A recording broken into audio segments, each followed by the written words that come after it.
Hey guys, and welcome back to Professor Layton and Pandora's box. Oh, shit's getting real now. We're in penultimate episode territory, guys. And first things first, we're gonna head back to the hotel, because Inspector Chelmley, and Barton too, I guess, want to kind of gather everyone up so we can have a talk. And if you know the Professor Layton series, or just humans in general, whenever the phrase "we need to talk" comes up, panic sets in. Existential dread, if you will. You know I'm right. That's definitely true, yeah. Although I have to say, I don't think Inspector Chelmley is exactly the brightest spark in the Metropolitan Police. No, really? We haven't seen evidence of that so far? Why is Sam's nose red in, like, certain bits and cutscenes and not in others? It's been bugging me for, like, multiple chapters now. Tumblr knows. I guess. Yeah, I'm not going to be able to help you out on that one. Okay. So, murder mystery stuff. Richie, what's your take on this whole, the dude kind of fell over when he opened the box. Do you think that's legit? As a man of science, do you believe in such antics? Well, to be fair, I believe that Inspector Chelmley's, line of thinking is crap. Also, Beluga's is crap, because, you see, so we know that Dr. Andrew Schrader Professor Andrew Schrader went. Either way, Dr. Schrader opened the box, and then he seems to have died immediately afterwards, but someone came into the room. So, it's either the doctor was killed, so it was definitely murder, it could be manslaughter, i.e. the intruder didn't mean to kill, but just so happened to do in the process. Yeah, like a struggle, maybe, although... Exactly. Were there any signs of a struggle at the crime scene? Well, not really, because we didn't really get an autopsy report. Yeah, well, if this was an Ace Attorney game, we would have gotten that, like, some point into the investigation and whatnot. Well, exactly. We would have had that at the start of our, court case. Yes, of course, yes. Or sometime before that, potentially. Yeah, so there's a lot of stuff going on where it's just like, there are a few other options available to us. It could be that he just had a heart attack and died of old age, but it's very suspicious either way. I have to cut in very quickly with a brief question. And I don't believe this passed through Chelmley's genius Scotland Yard mind. Did anybody check the pulse? Oh? No, not a joke. Did anybody check the pulse? Legit question. Because that's the first thing you fucking do when you're dealing with a possible death scenario. You check a pulse to see if they're still breathing. Because you can be unconscious, but still alive. Just throwing that out there. Well, first of all, I think you're full of shit. I mean, there's a fully qualified inspector of the yard here, and you dare to question his experience? Yeah, I'm just so impudent, aren't I? Oh, sorry, that's just the thing I have to do. Yeah, but I completely agree. I mean, Chelmley, I think he is a good inspector, but he's also very hot-headed, and he very clearly wants to make the papers here. Exactly, and I have to say, no, I don't run with the fact that it's Sammy. See, look, his nose is fine here. What's going on? Well, he's having an on and off cold. That's what's happening. Damn, man, I've had colds that go on and off, but never that quickly. Yeah, as much as one can find Sammy obnoxious, I don't think he's capable of murder. For one thing, he's too lazy. That's true. Murder is a lot of work, don't you know? You gotta kill the guy, then you have to cover up the evidence, you gotta get rid of the body, and it just seems like too much effort. Personally, I would not be a very good murderer, because I'd have to do all that. I would just outsource that thing like everybody else. Oh, jeez, I think that's called a hit, Helldragon. But you see, here's the other reason why it cannot be Sammy, because he's very bad, as you've probably been able to tell, of keeping secrets. He blabs quite a lot, like Beluga very much did not want him revealing the fact that Sammy is his nephew. So, obviously, whenever Sammy was just like, Unco, Beluga's just like, no, shut up. Whilst we're on the train, I am not your uncle, I am your boss. Which is fair enough. But Sammy just doesn't, he's not really got a filter, shall we say. He does not. So, I don't think he would necessarily be the type of person who'd be able to keep that a secret. Yeah. Yeah, fucking Kira, he ain't, you know? Something's wrong here. Something's very wrong. Layton's noticed it as well. Do you know what it is, Helldragon? Yes, because we may think it's a goat, but Flora has never seen the box. Well, we may know it's a goat. She should just think it's a fancy little cute frog or something, and thus all the pieces are starting to fall into place. Indeed. Oh, come on, officer, man. Oh no, silent voice act, Sammy Thunder, no! I'm rocking. I just noticed he's got a pick on his belt buckle. And you can tell that this scene is important because it's voice acted. Oh, of course. Whittling, you know what's good for you. See, Sammy Thunder's just being pinned by the man for using his music to represent what he really feels, and that's the First Amendment there, dude, alright? So just rock on and we're all behind you. Dude, we're in not England here. This ain't America. And, you know, despite what you may hear coming out of Sammy's mouth, I don't know why he has an American accent. Maybe one of his parents were American, who knows? Perhaps, yes. Or perhaps he moved over from America to live with his uncle because his parents thought that would be a good idea. Yeah, gotta go get a fucking job, you bum. Or it could be that Beluga's married to an American family. You don't know. True. Alright, we're gonna start whittling down suspects here. Chalmy, he's out. He turned up at the murder scene and he knows about the box. He's seen the box. Layton, he and Luke, obviously, yes. I guess Beluga could be one. Sammy, definitely no. Well, you see, it can't be Beluga because he's been searching for the box. Therefore, why would he be searching for it if he already had it? And the same for Sammy, why would he be searching for the box if he already had it? But, yes. Here we go. It's all gonna come out. Ooh, I'm bouncing up and down on my chair here. These are always the best scenes in the game. They're glorious. I love them. If the criminal does indeed reside in our midst, Tension's so thick you can cut it with a butter knife. to see the Elysian box in person, which means the culprit. Don't draw it out, don't draw it out. They've got to, that's how they keep you watching. Must be you then. Huh? Jeez. Tripping so hard he almost spilt his tea. Inspector, look here. So yes, Flora has deceived us. Is it Flora, or could it be someone in disguise? No, is a piece of evidence Well. covered by the inspector. Now listen closely.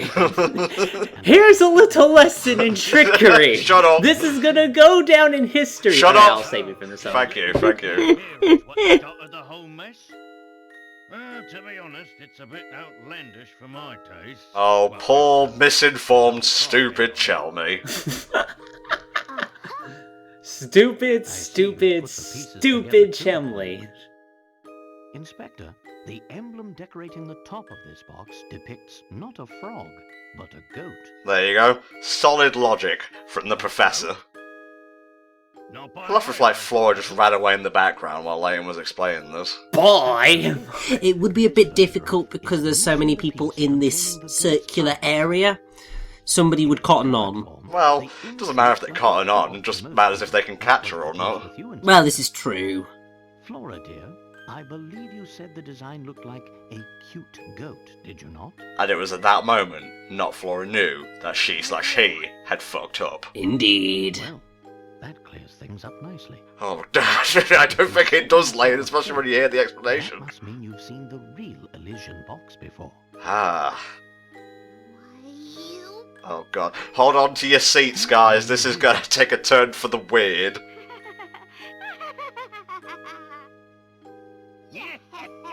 Well played, Layton. Oh my Jesus. I'm sure you're very proud of I don't even know how to commentate over this. I've been dreading this moment. Oh, but it's so perfectly outlandish.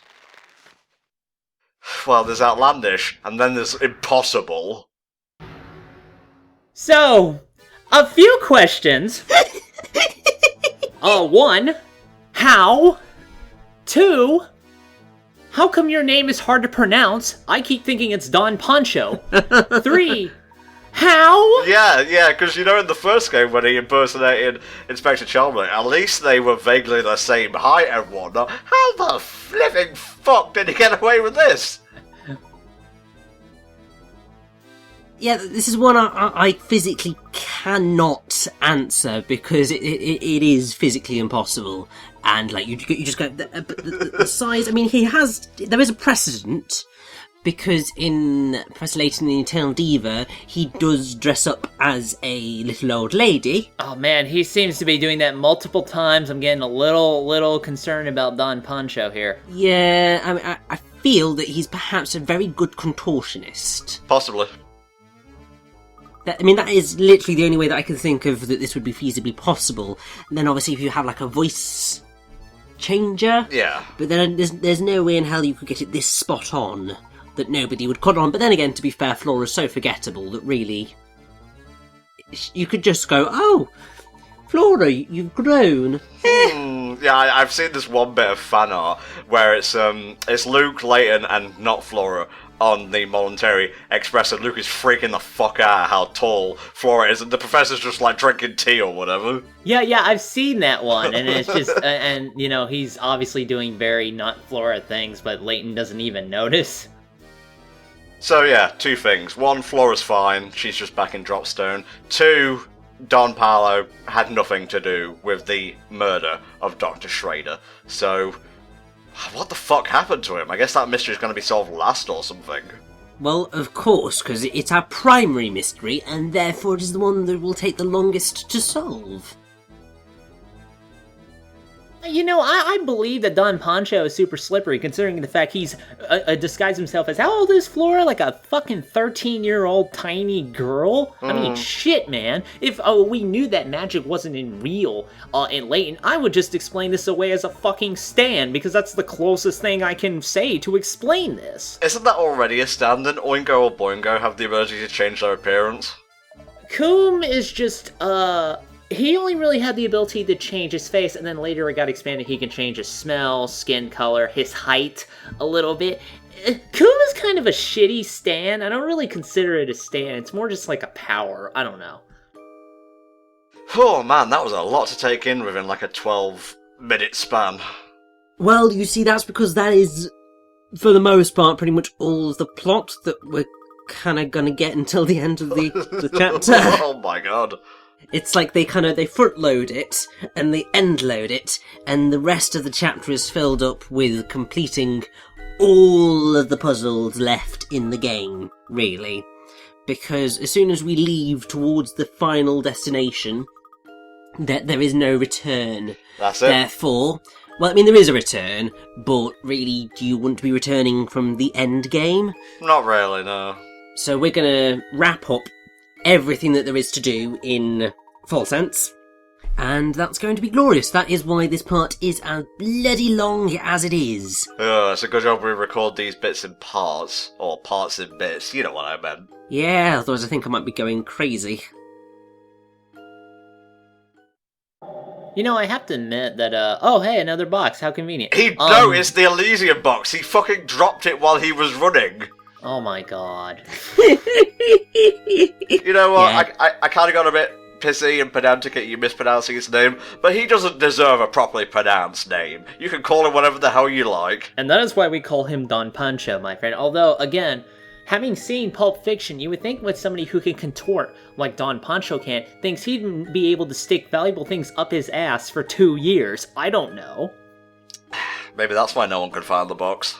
Oh God, Tom. There's an image for you. So yeah, we're getting a little bit of lore here. The box belongs to the Herzens. You probably could have figured that out. They're the main family, the family to do in Full Sense. So there you go. And of course, you know, Beluga is part of that bloodline, so I guess Sammy is as well. Why isn't he, you know, getting in on this inheritance? I don't know. Maybe it's because Beluga is more of a Herson than he ever will be. Well, you see, it's because family lines, because Sammy would only be... So Sammy's a nephew off of the main Herzen branch. Yeah.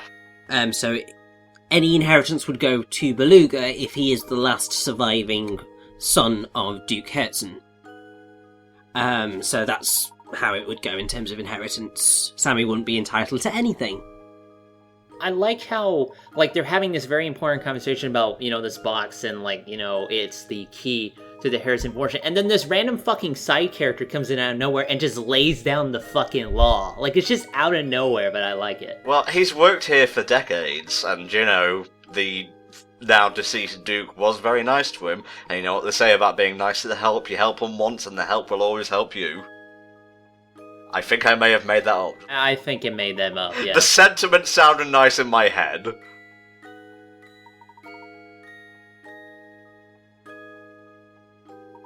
Oh, Sammy. If only it were that simple. Beluga never gives people days off. Well, exactly, but these things can't be helped because Beluga is an asshole. Really, Sammy was just working this job in order to fund his band on the side, and I think we can all support him in this venture, everyone. Please donate to his GoFundMe account, which we will link in the description.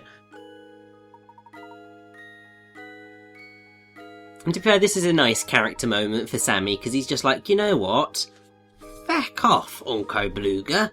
I'm gonna do my thing. I hated that train anyway, Yeah. so stuff you. Yes, go screw yourself. Man, I can certainly relate with Sammy about doing a job you don't like for the pay in order to realize dreams that you would rather have. Well, you're working in a new area of that job now, aren't you? I am, it's still kind of an adjustment period, I have to admit. I'll be fine. I'll get through it. But at the same time, I have my own ambitions that I want to achieve, and I will not stop until I have completed my quest. Good man. That was all you're getting out of Don Paolo for Diabolical / Pandora's / Devil's Box. So, look forward to seeing him in Lost Future, I guess? Indeed.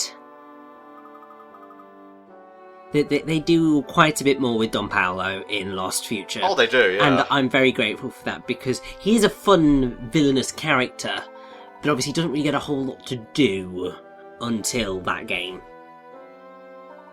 He has like a beef with Layton, doesn't he? And they don't really explain why until the third game. Now, I haven't actually sat through the third game, so I don't really know the specifics of what goes on with Don Poncho here with Layton. So, eventually, if we ever do that, you know, I would be looking forward to seeing how that plays out. Alright, look forward to the HFC playthrough of Professor Layton on the Lost Future in 2017.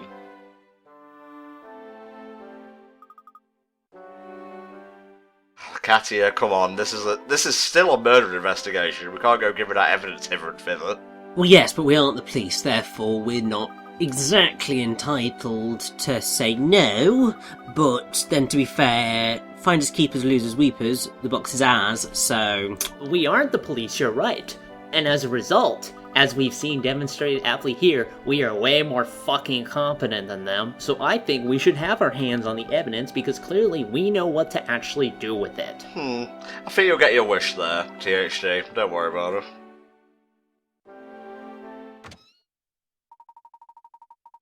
Thought a rat just came in through the door for a second. That is an unfortunate character design. Oh, we're still on about this vampire, are we? Just go investigate the castle with, like, guys with pitchforks and torches. You know, the old-fashioned way of storming a castle. No, that doesn't work. You're gonna need a magical enchanted whip and at least a few vials of holy water. Ideally, a cross that comes back like a boomerang. That tends to help a lot. Da-da-da-da, he's not getting smashed. Da-da-da-da. We don't know. Fucking Smash 4 Switch is gonna come out. Maybe the dream will come true. The dream will not die. Sorry, just tell me, who does Simon Belmont belong to, exactly? I know who it belongs to, Tom. I'm just saying that maybe dreams do come true. Oh, I'm sorry, you're living in the worst timeline right now, mate. You'll get a character from fucking Castlevania, and it'll be Maria or someone. Maria's not that bad. Castlevania Judgment Maria. Okay, now it's bad. There you go. Oh, we're gonna actually open the box. This is hype. Yeah, I could have figured out what to do there. Helpful box. It's actually filled with Sammy's rolled up smokes. That's what, happened. I guess Shrouder, he had a high and he got poisoned or something like that. Right, brace yourself, guys. So, yeah, if we open this, we die. Pleasant thought. It's been nice knowing you two. Wait, can't you just, face it towards the wall and then open it up towards the wall if it's like a Marcellus Wallace's soul kind of thing? And then their faces melt off. And surprise, it's fucking nothing. Oh. The The box is empty, and we're still alive. Unless this is heaven, in which case we died. Well, to be fair, Luke, I've already been dead inside for quite a while. Why do you think I dedicated my life to solving puzzles and digging up dead artifacts? Oh, I just went to depress myself. I'm sad now. So, yeah, so there was feck all in the box. So, God knows what killed Dr. Schrader, because if it wasn't Don Paolo, and it wasn't anything actually inside the box, what the hell did it? Maybe there was a gun inside the box that was like on a trigger or something, and someone took all that apparatus away and just resealed the box. Was that a motherfucking JoJo reference? Epic, I know. What's your theory, THD? What's your theory about the box and how it did Schrader in, if it was the box at all? I'm gonna assume when he opened it, a gigantic bill that he never knew he had popped out, and it was so stunning that he immediately fainted. And Chumley, knowing, just enough about detective work to not check for a pulse, immediately decided that he died, so. What about you, Rich? Tom, I don't know why you're asking me what my theory is, because I know exactly how this narrative ends. Just humour me for the sake of commentary. Well, I can't, because otherwise there would be spoilers. God. This guy, he doesn't know how to white lie to save his life. Alright, we're out this dump. Not yet. Oh, son of a bitch. Oh yeah, we got ghost photos to take. I forgot about ghost photos. The unfortunate part is that we're going back in town to find more clues about Eggman's plan, so that's gonna go out well. Alright, let's play a game of Spot the Difference. Luke, here's an example of this room before you came in here, and here's a picture of this room after you came in here. Do you notice the problem? I trashed it, Professor, and I won't be paying the bill. Good day. A man after my own heart. Huh. Wonderful. That is a bed, thank you. That's one, 2 more to go. Hey, wait. If you're looking in a hotel room, don't you need like a black light for this kind of thing? We're not looking for those kind of differences. Oh. Stop giving me these horrendous mental images, please. Man, you should not have done a commentary with me and not expected horrendous mental images. I'm sorry. Please stop making me relate Professor Layton, a beloved series of mine, to human spunk. Please stop doing that. It's bad enough that I've already seen Barry from the Chuckle Brothers in his underwear on stage. What? Huh. Yeah. What, was it during a play, or...? It was during the panto. Okay, I just thought it was random. You know how those Chuckle Brothers can get. The hint puzzle's there. Let's go tick it, or click it, or pick it. Any of the 3. There you go.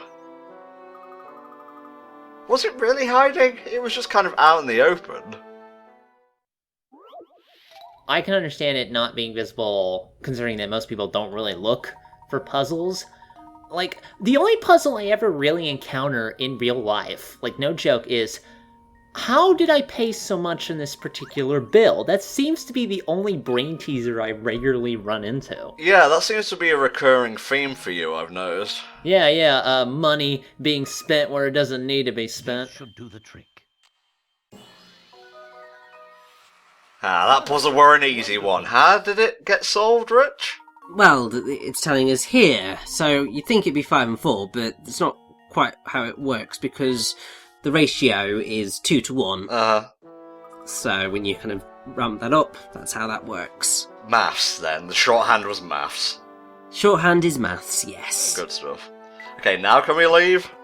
Yes, I believe we can now leave. I need some fresh air, you know. I can't be doing with all this luscious cutscene, heavy gameplay and whatnot.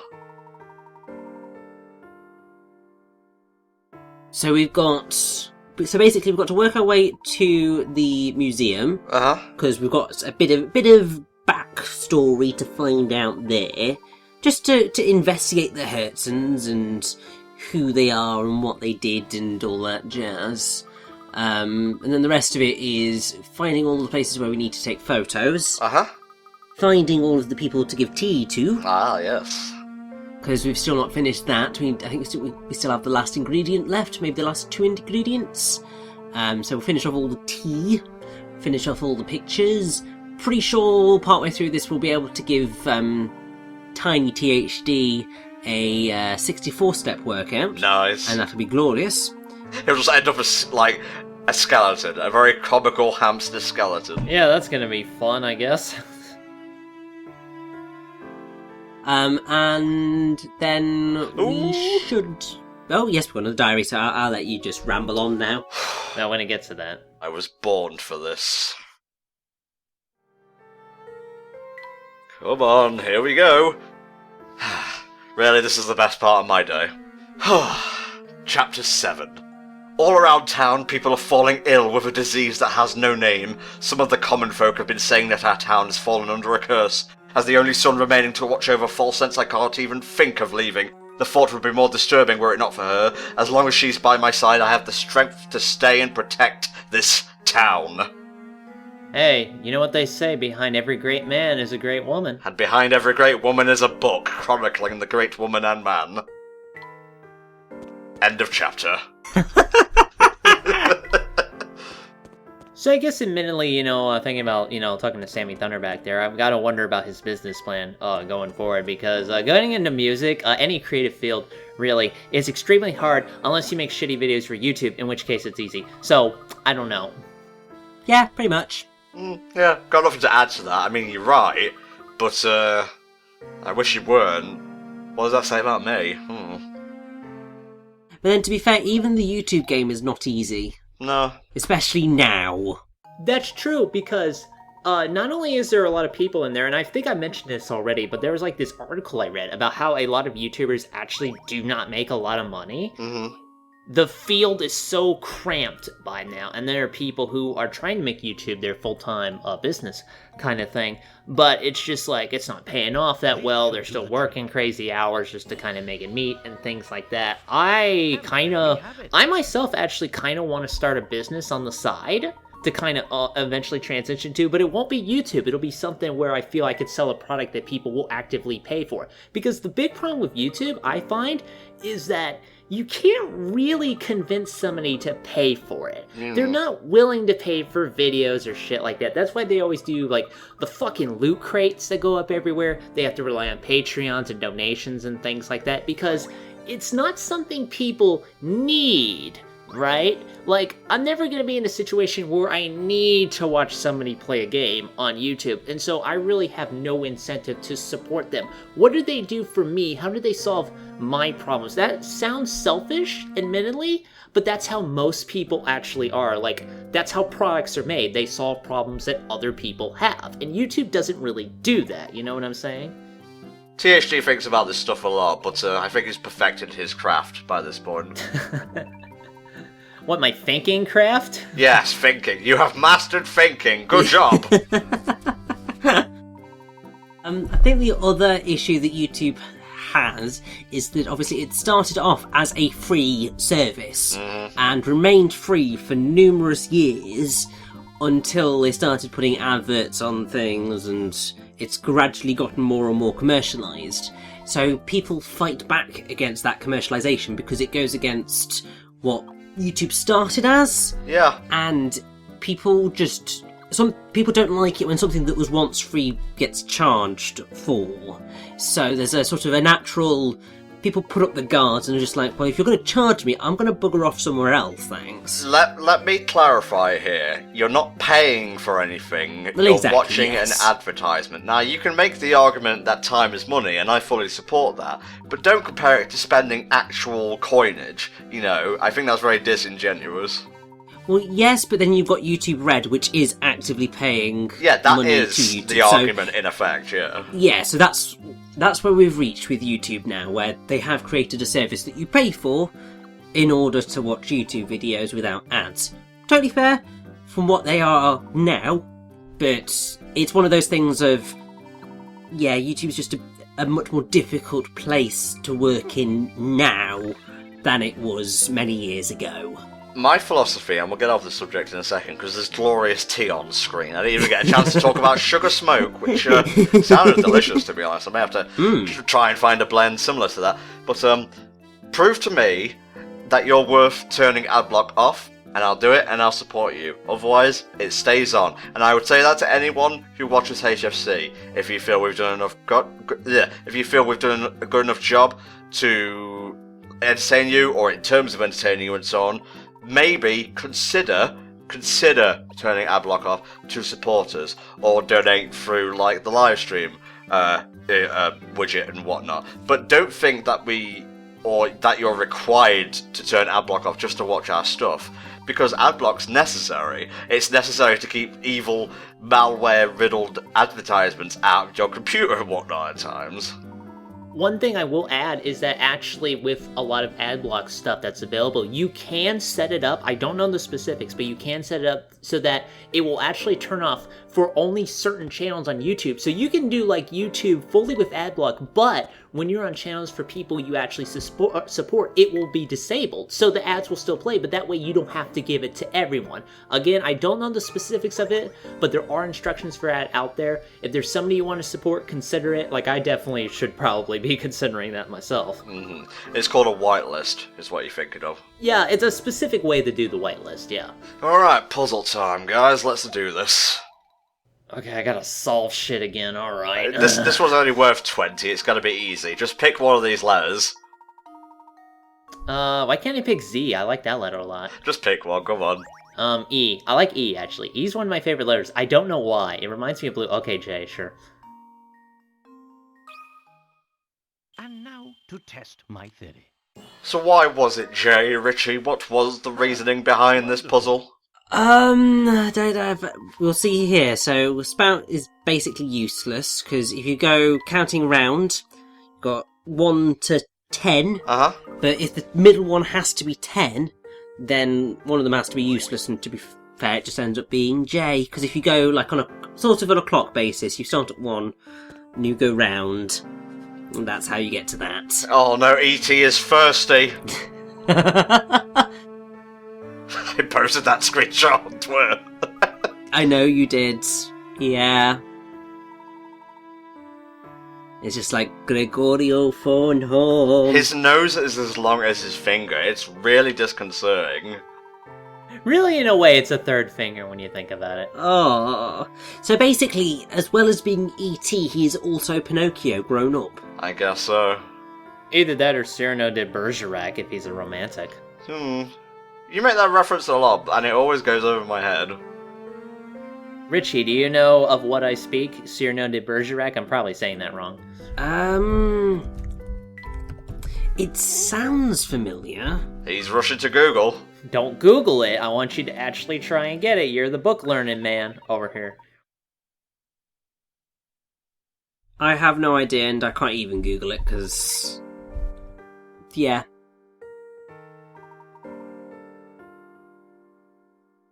Oh, there we go. I think I've found him. Go on, read it off them. So, Savinien de Cyrano de Bergerac, French novelist, playwright, epistolarian, and duelist. Today he's best known as the inspiration for Edmond Rostand's most noted drama, Cyrano de Bergerac, which, although it includes an element of his life, also contains invention and myth. Basically, the thing is that the character was known for having a very large nose, and he didn't like being ridiculed about it. He was the main thrust of that plot was he was helping someone kind of win over his lady love by feeding him lines to say, because he was actually really good at that kind of stuff. And then something happens. I guess there's a plot. I hear. I don't know. I only know this tiny little bit. All right. Okay. If you were paying attention back there, Pinocchio over here actually said something very, very interesting, and that's certain strategies. I believe it was towards chess, was it, Richard? I think so. They haven't been invented, new ones that is, for about 50 years in full sense. It's like time stopped or something. Now that I think about it, isn't chess a game that's been solved to a degree? I mean, like, I don't know the exact specifics, but I know, like, when I've read articles about like chess strategy and things like that and attempts to reinvigorate that kind of strategy, because basically the same layout is used as the opening move each time, it can be easy to sort of predict where a game goes. I know tic-tac-toe is a game that has been completely solved, and chess obviously has more variation than that, but I actually read about some rules where they change the opening layout of the board. There was like 9 different variations. This was like a David Serlin made this. He's like a game designer type of guy, and 9 different openings you could do. And as a result, it was able to kind of change up the standard chess game a little bit more. I don't know. This is just what I know about chess. That in the musical, which is actually kind of cool. I'm just saying. I think my ultimate strategy would be surprise all queens. I win. I have won chess forever. I have to say, I think my favourite move in chess is... I can't remember exactly what its name is, but it's one where you can... I think it's en passe. It's basically where you are, for one moment in a game, allowed to move your pawn diagonally and thereby take a pawn. So yeah, it's en passant. It's a very special pawn capture move. So you move 2 spaces forward from your starting point. Yeah. And then basically you'll have to reach a certain point in the board, and then your opponent can, or you can go diagonally and take the piece. My favourite move, the one that I learned specifically from, I think it was Lego Chess. Wait, there's a Lego chess now? There was a Lego chess game. They've got fucking Lego stuff for everything. They got Lego Creator, they got all these Lego movie games, Lego chess, shit, man. Yeah, it was back in the day where they had like Lego Island and all of that. They had Lego chess, and it was amazing. Back in the day when they made original Lego games, not just licensed stuff.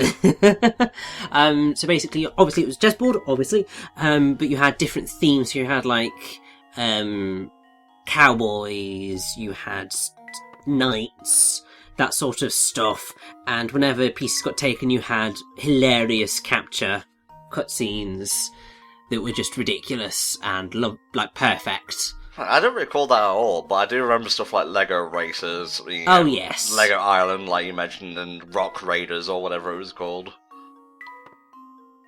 And that just makes me kind of recall some of my favorite like board and card games to play as a kid. Like I used to be a fan of the Sierra, that studio. I used to be a fan of the Sierra Hoyle games. We actually had a really good one that I've been trying to find the name of for years. I actually found videos of it last night. I have to link that to my sister because this is a game we grew up with. But it's got the stuff like Crazy Eights, backgammon, cribbage, shit like that. But the earlier versions of those games actually let you play against Sierra characters. So you can play against like Roger Wilco, fucking King, what's Graham. the name of the king? King Graham, yeah, you could do that. And I'm trying to think of a third Sierra game character off the top of my head. Just fill one in the blank however you like, and you can actually play against them. They're all animated and things like that. So I always like that. That sounds really cool, actually. So it's just like classical card games and whatnot, just with Sierra characters. Yeah, but after a while, they kind of stopped using the Sierra characters. I think the most advanced one that did that, like the last one to do that was like a VGA kind of game. So you could probably find it somewhere if you're just kind of up for those kind of games, but you also want like Sierra characters to play against. And by then they had a bigger pool, so it was actually pretty nice. Interesting. Something to consider for a spot of PC, I suppose. Dude, yeah, you should totally do a spot of PC on that shit. Well, we'll see. Right now, though, it's time for reading. Oh, here we go. Chapter 8 of the Old Diary. Oh, this wretched life of mine, the girl I love and to whom I was betrothed has abandoned me and fled, falsense. Did all that awful talk of curses scare her off? Or did she truly leave me to be with someone else she loves? Either way, her betrayal cuts me to the core. I trusted her, and now I'm lost. Where do I go from here? What's left for me? That sounds like awesome lyrics to one of my favorite Sammy Thunder songs. You ever listen to his new CD? It fucking kicks ass! Ah yes, Falsense and the Curse of Falsense. Dude, No, Sammy Thunder's sound. What would it be like? Would it be like fucking thrash metal? Is it more like traditional classic rock and roll, alternative rock? Like, I want to hear that. What would it be? It's just basically Guns N' Roses or some shit. Hey, that's not bad. That's not bad at all. Well, it would either be that, or it would be 80s rock glam or glam rock, that sort of era. Because, I mean, the hair, it's very 80s. Dead giveaway, yeah. Oh, okay, we finally get to meet the curator of the Herzen Museum. Wait, Grinko, isn't that like a supplement you take in the morning with your health or something like that? I think you may be thinking of ginkgo here. Yeah, that is, because I was looking for something today. I actually bought some fish oil supplements for that kind of thing. But yeah, ginkgo Bilboa, which sounds like a combination between Bilbo Baggins and Rocky Balboa. The most deadly fusion. Alright, we got some artifact looking at on our hands here. Sorry, my vocabulary failed me for a second though. Look at this, Luke. All stuff that's been donated to Goodwill and is available for under $10. Oh god. I don't think these count as artifacts, Professor. It's just a tattered little... What is that? It's like a mitten or something? I didn't realise the Herzen family were hoarders. Man, you would be surprised at the kind of busted shit that gets donated to our store. Well, they donate to Goodwill out of goodwill. You haven't worked there long enough to know that's not true. Okay. So there is Duke Herson himself. He looks resplendent. He looks like a Minecraft Let's Player. I mean, I suppose the pickaxe is because of the whole mine thing, but really I feel like that way of leaning, because it sort of looks like he's leaning on top of the pickaxe, but really you should be holding it, and it looks very odd. I think you're looking too deep into things here, mate, to be honest, but who am I to judge your investigation skills? This is true, but also I remember us recording this particular bit quite vividly, because it was just like, it was the end of a very, very long recording session, filled with many frustrations, because lots of stuff going wrong. It was not pleasant. Particularly, I think it was the night's tour, where we were both just tearing our hair out. There's worse ones to come in respect to that. Oh, are there ever? But in this particular room, it was just like, right, you need to touch the cuff of the sleeve thingy-majiggy. And then you touch the painting, I was just like, no, it's okay. We're okay, because we can still look around stuff. The puzzles can wait, Yeah, we just ended up doing this particular room a little bit out of order of how we would normally do it, because it was very easy to accidentally click on the painting, because, I mean, it's right in the middle, it's right close to where a Hinkwine's located, so you're just a little bit off. It's fine, Rich, it's fine, don't worry about it. Now, if you were paying attention to the text, like we weren't, you will have deduced a couple of things. Number one, Beluga was the son of Duke Herson, the younger son, if that painting's to be believed, and apparently he didn't get any bigger. How embarrassing. And two, he built the museum in honour of his father, but he also left Falsense because of his father, and because he couldn't stand what his father was doing to the town. So he's a living contradiction, as Mr. Beluga, I guess. Pretty much, yes, because it's like, he reveres his father, but he also hates him. So it's kind of that, it's a love-hate relationship that he had with him. And obviously he never really saw him again after he left. So part of it was probably guilt, was the reason why he built this museum.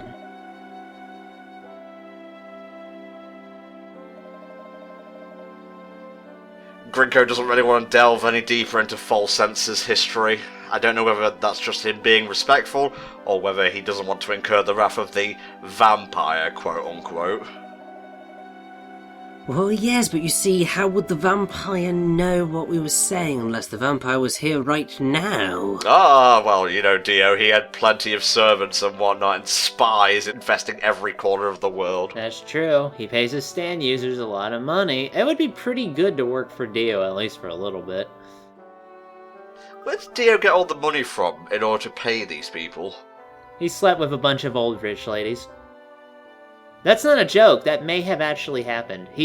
Dio is actually pretty asexual, according to Iraqi.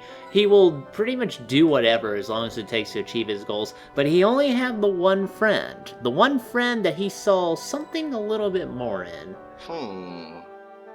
Well, I guess you'd have to wait until part 6 to figure out what we're talking about. And I will never find out what you're talking about. I'm just sat here thinking, that sounds remarkably like Max Bialystock from The Producers, because he gets it on with quite a lot of little old ladies to raise $2 million to put on a show. Also Lex Luthor from Superman Returns. God, that movie was exceedingly average. Yeah, at least they got the look of Superman right. I guess. I mean, you know, when you have that, and then you go to Man of Murder, you kind of want something in the middle, you know? I mean, yes, this is true. But then, I do quite enjoy Man of Steel, so... Well, we won't judge you for that. We won't judge any of you for that. Yeah, Reggie, not everybody's perfect like me. Well, it's fine, because Batman vs Superman is dire, so... Okay. It all balances out. Alright, we've taken another spirit photograph with the help of Hermit Purple. Now let's see what's missing from this scene. Wait a minute, I thought you weren't allowed to take photographs in a museum. I guess it depends on the room. It depends on the room, it depends on the museum, and it depends on the items that you're looking at, because, I mean, certain things just you would not be allowed to, because, like, any flashes would seriously damage the piece. Like, most, like, old books and old paintings, they always tend to avoid photos because they're just like, you could actually damage the painting. I ain't paid for that. Fuck that noise. It was almost too easy.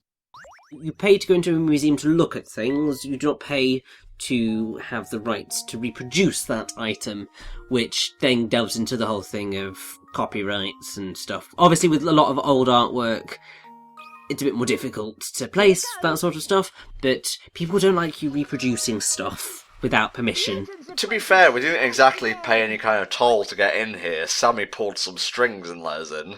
Exactly, and to be fair, it's not like this place gets visited all that often, so I think we should be absolutely fine, because otherwise nobody's going to see this stuff. Since surprisingly good nick to say that not a lot of people visit here. Well, evidently Grinko, the curator, seems to spend quite a lot of time cleaning in here. Probably why it's closed most of the time, because he spends most of his day cleaning and not letting people in to disrupt the beautiful nature of it. Smacks of OCD if you're asking me, but you're not asking me, so I'll shut up now. You know, I gotta say, a museum is actually a really fantastic racket when you think about it. You could theoretically set up a museum about anything that, if it's tempting enough, people will pay to look at. Like, this is my video game museum, or this is my museum of interesting socks I found.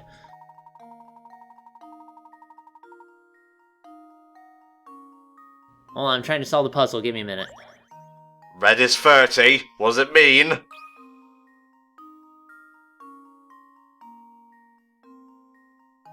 So basically, yeah, the answer is 6.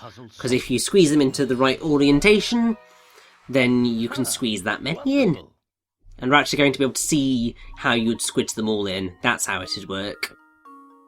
Why is he doing this? It doesn't make any logical sense. You know, sometimes you gotta be creative with your storage space, Tom. Well, exactly, because if you're trying to squeeze as many books into a space as possible, then you have to get a little bit creative, because they're not just all going to slot in nice and neatly, just flat. So if you want to get them all in and nice and tight, then you're going to have a bit of a fumble. Nothing like a bit of a fumble to get things nice and tight. Yeah, really bad joke, I apologise. Yeah, we've heard a fair bit about the Elysian box throughout the course of our adventures. Death, destruction, really, really gaudy ornamentation. Is that even a word? Richie, look up... You know what, I'll look it up myself. Ornamentation. Huh, it is actually a word. Decorative elements added to something to enhance its appearance. What do you know? I wasn't just talking out my arse.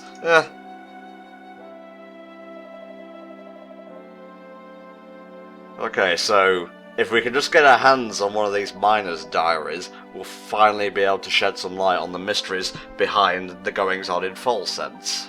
Are you gonna fucking dramatic read those too? You betcha! Can at least one of us have a go at dramatic reading? No, it's all for Tom! Alright, calm down, man. This is my favourite Layton game, how dare you? Well, we all enjoy it.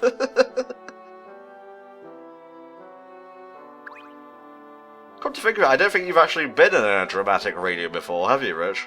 No, I haven't, because I officially joined the team after those sort of stopped. So, but I mean, it's fine, because I've done my own dramatic readings of pretty much all of the original 3 Layton games.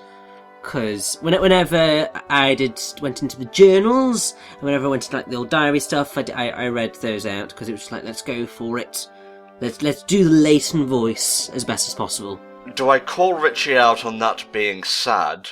Or do I relish in my hypocrisy? You could do both. I think I'll do both. That's sad, Richie. Please don't comment on me doing the same thing.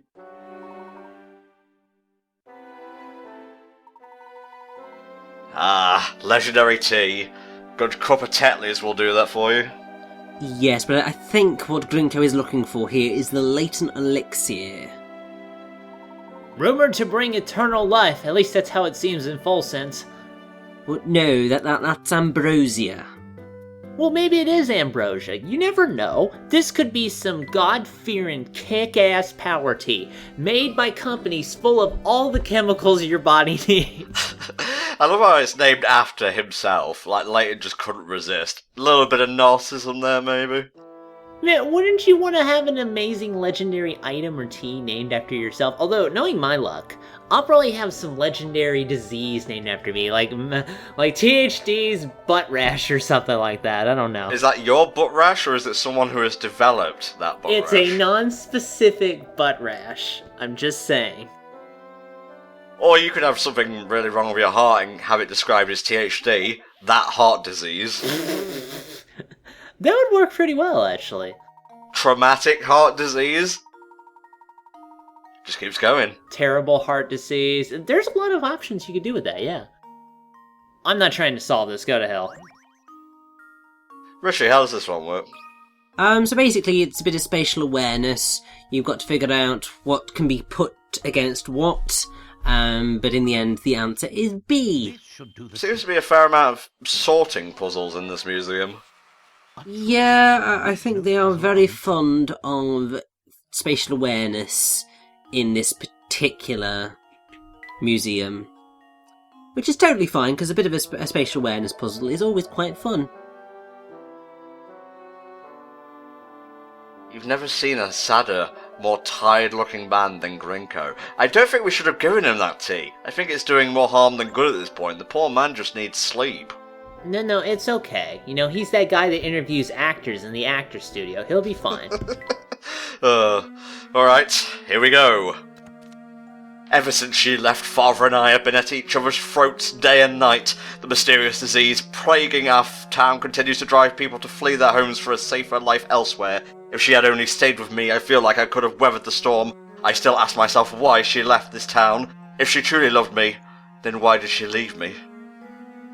Am I gonna, will you at least give me, if they find, like, a bill, I can, like, dramatic read that? You know, just give me a little bit of a bone here. Dear Mr. Willard, you owe us $10,000. Oh, that's hitting a little close to home, I'm afraid. Oh, jeez. That's life. Alright, let's go away from this place of learning. It disgusts me. You disgust me! You loot-looking... What did I do? No, not you. The loot-looking motherfucker. No, I'm pretty sure I've disgusted you in some way, let's be honest here. Oh, your very existence, if you want to get particular. Well, that's with most people, I have to admit, so that's fine. Now we're making this guy thirsty, as is our want. Quit walking around, it gets me thirsty. Well, it's because right now we've got all the teas, so we can finish off giving tea to everyone. And I think that by the end of it, we will have given tea to every single person in Full Sense. Jeez. Even the vampire? Does the vampire want tea? That would be awkward. Sadly, no. Sadly, no. Yeah, he's not really a tea drinker. I think he goes in more for blood, but I might have missed that up. It might be coffee. I don't know, you can make like blood coffee or blood tea or blood, I hear is a great combination. I've never tried it myself because I'm not sick, but I'm just throwing that out there. What about blood pudding? Have you ever had blood pudding, Rich? Oh, no, thank you. I forgot blood pudding was a thing. Is that real? Do they actually put blood in blood pudding? Yeah. What kind of blood? Well, I'm pretty sure it's pig's blood. Oh, is it like when you're making like Jell-O and you accidentally cut yourself and it gets in the mixture and you're like, fuck it, I'm just gonna make it as is? It was in my body to begin with, it's going back in there. So basically blood pudding is black pudding. Uh-huh. And generally made from pork fat or beef suet, pork blood, and a relatively high proportion of oatmeal. In some recipes mixed with oat groats, and sometimes even barley groats. Yeah, it's basically a sausage filled with pig blood. Okay, I mean, I can understand them back in the day having to make use of all their shit, that's fine. But who's standing around back whenever they first made this and go, I have all of this blood, but I have nothing to do with it? I know. Best idea. I'm gonna eat it and see what happens. Well, it's either that or take a bath in it, I suppose. Well, if you're Elizabeth Bathory, I guess that works. Alright, puzzle time, lads. Get your thinking caps on and then ask Richie to solve it for us. Well, I don't know. It's the #1 rated puzzle. Can he even solve it? Maybe it's a puzzle with no answer. Oh. The puzzle of life. Oh, it's one of these Chinese checkers and whatnot. Yeah, these are fun, but they are absolutely awful when it comes to trying to dictate them. Yeah, sorry, Rich. It's fine. I think we were both ready to kill each other by the end of these. Bitch, I was about to put a hit on you, Jesus. Yeah, because there's 5 of these throughout the game, and they get progressively harder and progressively more complex, and then you're just like, but what the hell am I doing? You know what? This reminds me of those, they have puzzles like this similar to, if you ever go to Cracker Barrel, here in the US, they'll have like these puzzles where it's like a wooden little triangle, and they have like, I think 12 pegs in them. No, let me do the math. Like 11 or 12 pegs, and that number plus 1 holes. And the idea is to jump over each peg, and to whittle it down as much as you can. And rather patronizingly, they actually have a little list of, your scoring. It tells you your scoring, and it will call you a demeaning name the more you fuck up in that particular puzzle. And I just don't think that's very kind. Wait, was that a demeaning name or demeaning meme? Because that could very well be taken as a meme. Are they calling you Pepe or some shit for failing to get all these pegs correctly? Yeah, they totally had those back in that day. Okay, yeah. You are a frog, good sir. Good day. Oh shit, what up? Ah, okay, we're about to get some lore. Man, this is the lore part of the playthrough. Exactly, we are getting everything done, but then we also get a bit of background lore at the same time, so it makes it all worth our while. That kind of takes a bit of a sting out of the forest's spooky tale if everyone who went there came back alright. Yeah, but you see, nobody really has any logic when it comes to these sorts of things, because they're terrified of the woods. They pass on that terror to everybody else, even though they've all made it back alive, perfectly safe and sound. They're just kind of blinded by fear. Understandable, it is a pretty spooky town and forest. Well, yes, exactly. Also, who's ready for more pancakes? I am. Not me.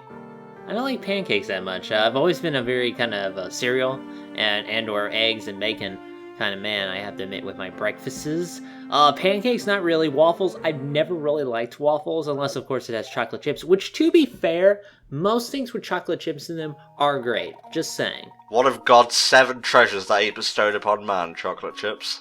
Mm-hmm. Although I have to say, I think every time we've had the pancake puzzle, I'm very much a fan of UK pancakes, because it's just so lovely because they're so thin. And you can just shove loads of sugar and like lemon juice or orange juice or whatever type of juice you want onto them. And they're just so delicious and sweet. Well, I guess if you're putting a ton of fucking sugar and juice on it, yeah, it's like when I was a kid and I had cornflakes and I would just dump spoonfuls of sugar in them. I might as well have gotten the frosted crap at that rate. Well, you're a kid, you didn't understand the nature of how, like, value works and whatnot. So I'm gonna get some pancakes, right? I don't think so, dude. Oh, just keep the pancakes coming. I could literally eat a whole tower of pancakes. I want some diet water on the side, if you don't mind. Do they have diet pancakes? Well, I don't know. They've got carbs in them, so I wouldn't really think. I know they have like low carb. You have to use like coconut flour, I think, but you can totally make like low carb pancakes and waffles and shit like that. Oh, you're very quickly becoming that guy who talks about healthy stuff a lot, mate. It reminds me of this cartoon I saw. It's like, I've only been gluten-free for a few days, but I'm already really annoying, which I thought was hilarious. Yeah. Wonderful. So basically, when you're making these kind of low-carb pancakes, you've got to consider the coconut. Uh-huh. Consider the coconut. Yes. Like a philosophical quandary or something. Well, you see, I'm making a reference that anybody who's seen a certain film will suddenly laugh at quite hilariously, and you guys are just going, what the hell is he talking about? Consider the fucking coconuts? Look, the only coconut thing I know of is when there's a bunch of them and they're all standing in a lovely little row, alright? Dum, yeah, pretty much. No, he's had his tea. He's had his puzzles. We don't talk to Mr. Dorman. Everybody only gets one. Well, you see, we've quenched his thirst now, so it's all fine. Ah, but these two, they have not had their thirst quenched. First up, Sammy Thunder. Ow! Well, of course, because he's clearly the more important character, so I feel we should give him his tea first. The other lady can just wait, because she's so unimportant. Couldn't give less of a crap. I would have screamed that out, but I'm actually suffering from a cold right now. My left ear is acting up and the left side of my face is a bit achy. Oh, that's never fun. Nah, it's winter. Shit happens.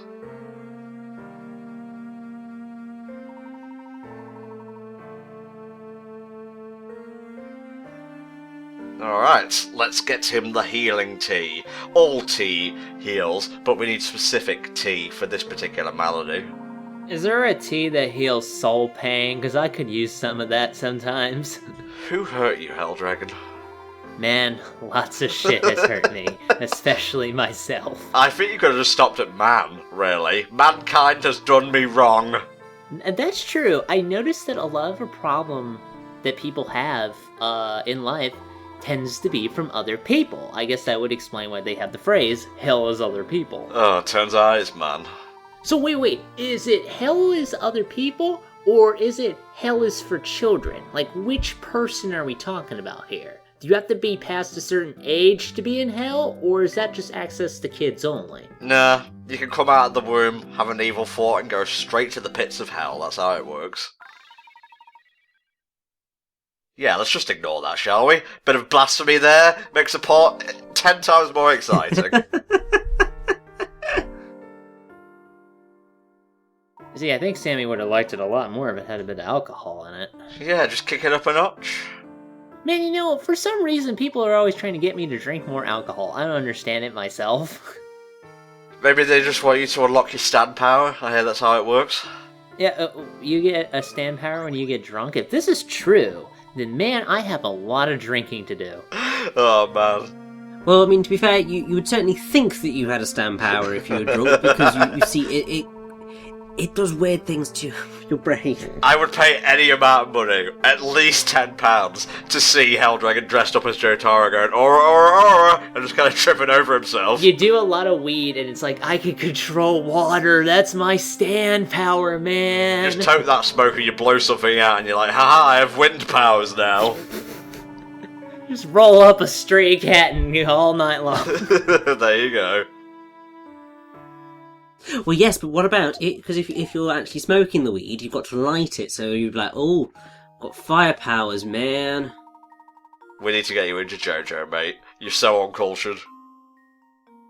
See, look, his nose is red in this, but it's not... What's going on with this guy? Magic, and I'm sorry, I'm still reeling from you calling me uncultured, Mr. Anime. Oh, that's gonna piss some people off. No, it's fine, anime is all well and good, but you see, you can't say cultured when, English literature students, basically all culture here, works at a theatre, all culture. You especially can't say culture when you're talking about Sword Art Online, I'm sorry. Ew, he likes the Digimon dub. How uncultured. Alright, we're done with Sammy for now. So, oh wait, we have backstory and lore here. Of course we have backstory and lore. That's basically this part. Tea, pictures, backstory and lore, and depressing music. Like, depressing literature in the form of the old diary. Read by you, making it even worse. Hey, I make that shit work. I bet you think that. I'm still thirsty over here. I'm dying. I'm actually dying. Alright, Opal, it's about time you got some more screen time anyway. They haven't used Opal a lot, now that I think about it. Okay, well, Opal has probably been... Well, okay, the most prominent fusion, obviously, is Garnet, but that's kind of cheating. So, Opal is probably second. We haven't seen Sardonyx that much. What was the damn one? Malachite. No, not Malachite, the other fucking one. You know, the big purple Sugalite. one. Sugalite, yeah, we've seen her like twice. Malachite obviously had her own thing, and the new one, Smoky Quartz, obviously. I think Connie, the fusion with Connie has actually had more screen time recently, so. For sure, yeah. You'll get there eventually, Rishi, you sweet summer season 1 child. You see, I just sort of switched off and went on to BBC News for that moment. I was just like, they're speaking Steven Universe, I'm going to see what's going on with the world. Wow. Wow, that's a multi-layered joke. I can't even grasp it within, like, oh, whatever, whatever. We gave Opal her drink, let's just move the fuck on. I love how the text is like, she's ready to go back to obsessing over her troubles, which I don't think the tea cured anything there. So what's sort of your hair? Is it a hat? Yeah, is it like Jotaro's hat, where it's like part hat, part hair? Well, no, you see, it's a very specific hairstyle that's designed to look like a boat. Basically, all she's waiting for is to stick 2 little figures right at the top to just go, I'm on top of the world! Oh, yeah, you do like Titanic, you put one in the other one's arms and just kind of spreads out. Somebody needs to like edit a little Leonardo DiCaprio and that other lady in there, that'd be funny. Oh, bath time is always fun for Opal, making her own games in the tub and whatnot. Yeah, in the pool, she just kind of goes around under the water, but her hair's on top. Da-da. Oh, we've got another one of these, Rich.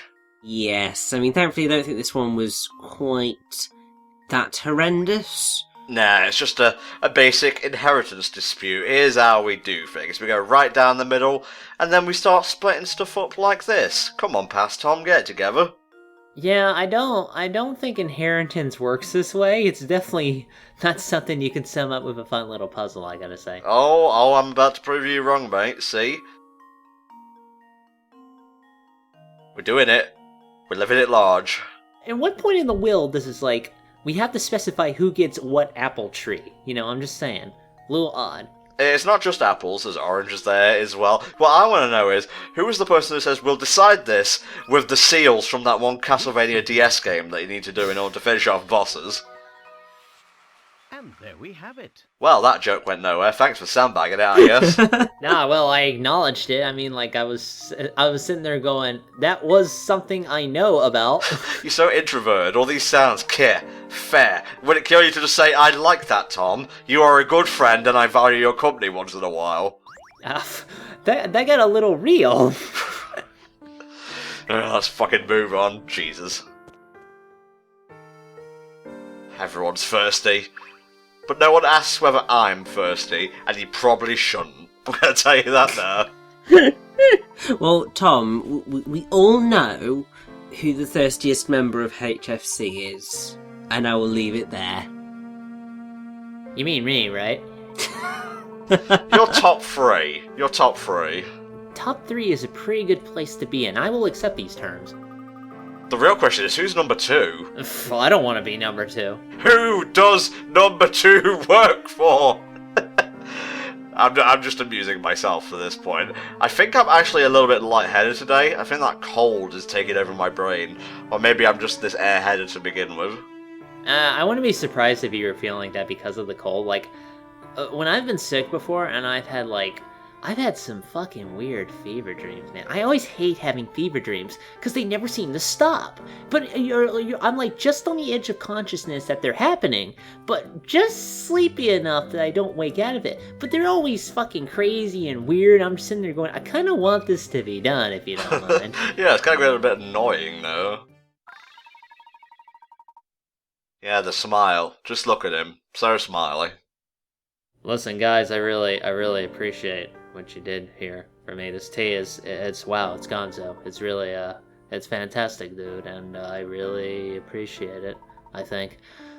This is why I don't let you read the diary. Oh, I didn't realize I was supposed to be dramatic reading Rory here. Well, what kind of reading is worth doing unless it's dramatic? Come on now. Well, exactly. That you see, that's why I sort of do a little bit of performancey stuff every now and again. And every now and again is fine when you're doing it for every Let's Play. Not going to name names here, but if we you follow... all know who you're thinking about. Oh, yeah, let's just say that a certain grumpy group should maybe just stop reading the fucking text and pull their finger out and get on with it. I hate it when they do that, and I've probably already said this in this playthrough, but I fucking hate it whenever they're playing, any asshole on YouTube is playing a game and they read all the goddamn text. I'm not stupid, guys. I can fucking read it. I'm sorry, it's a pet peeve of mine.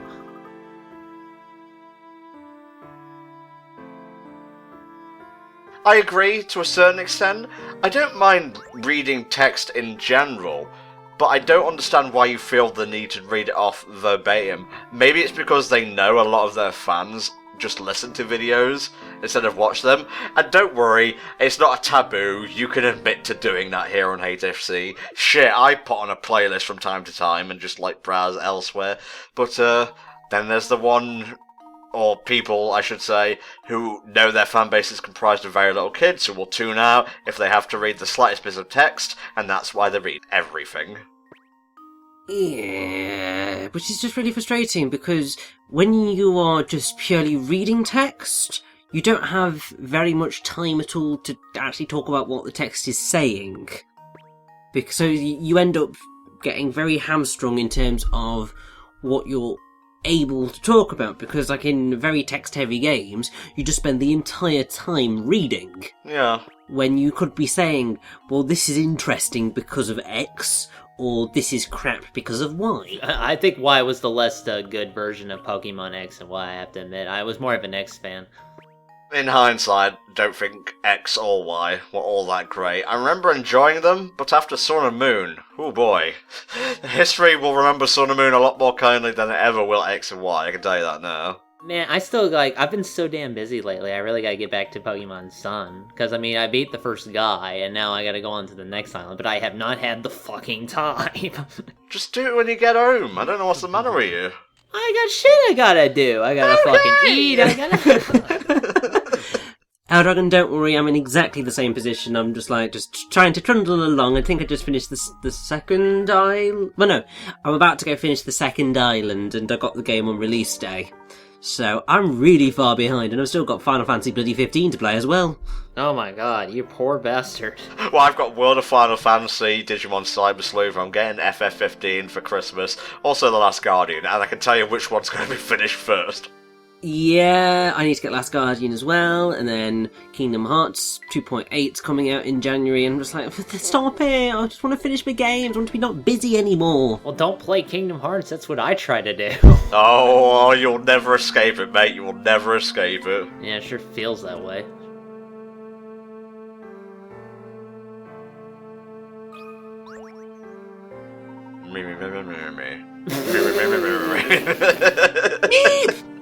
That came out of nowhere. I done forgot you made that joke. Oh, here we go, guys. Puzzle 104. Another fucking Chinese checkers thing. a bit of strategy I do like to do whenever I do these puzzles and I don't know the immediate solution. I always like to make sure I keep all the balls as close together as possible, because that way you're guaranteed more opportunities to make jumps. That's my strategy guide for this game. If you would like to know more, please check out this link that we will link in the description to my full-fledged Game FAQs article. Ah, yes, Chinese checkers, the FAQ. Put balls over balls and you win. These are quite fun puzzles, especially They because are if you, fun, yeah. you can give yourself a greater challenge in attempting to get the final ball into the middle slot. I mean, that's kind of your big challenge, along with getting rid of all the balls. But, as I said, when trying to dictate these... Oh my god... Maybe I'm just stupid, who knows, really? The answer is probably that I'm an idiot. Well, no, I think it's more... They are puzzles that work better when you see pictures, because then you can go, right, that one is there, and you can follow it like that. Oh, the pretty colours. Yeah, the second you have to say this one to there, it just gets all messy. Please just put a scarf on or something. I can't even describe what your neck is reminding me of right now. Well, to be fair, just give him a mop of, like, fuzzy ginger hair, and then he can just double in for Beaker. True.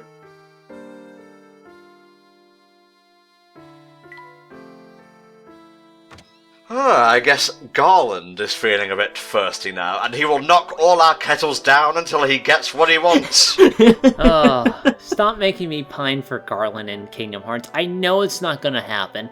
That guy in the new trailer is probably not Christopher Savat, but man, I wish it was Christopher Savat, and I wish it was a play at fucking Garland, because I so want him to be in that series. That's like the only thing, legit, that will make me interested in Kingdom Hearts again. No lie, I really, really want him in there. Operation Troll THD is a go. Say Helldragon.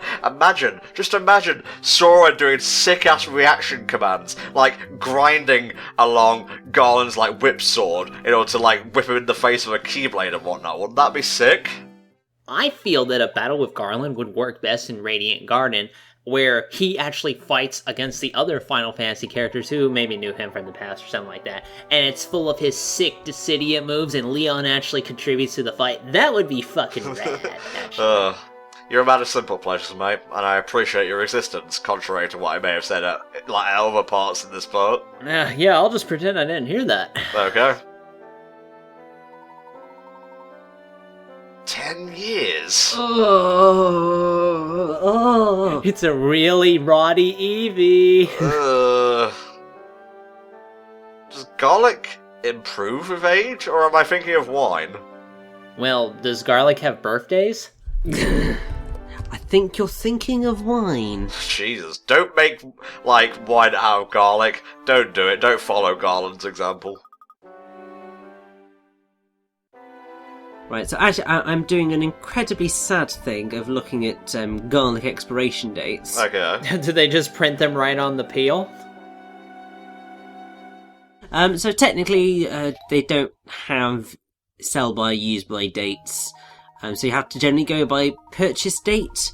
They do tend to last a while, but if properly stored, then fresh whole garlic lasts for about 3 to 6 months.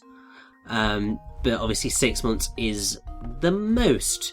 But garlic can go bad. How would you know, though? Well, so common traits of garlic going bad are brown spots on the cloves, and the colour of the cloves changing from white to a yellowish tan. Product at this stage will taste hotter. Another thing you may notice with garlic about to go bad are green roots in the centre of the clove. Those are new sprouts. The new sprouts will taste bitter and should be removed from the centre of the cloves, leaving a milder flavour behind. Ah, yes, and if they're wearing sunglasses, that's a dead giveaway that the garlic has gone bad. I blame the schools. That whole garlic business, preserving it, kind of reminds me of recently my area. This was a while back, not too long ago.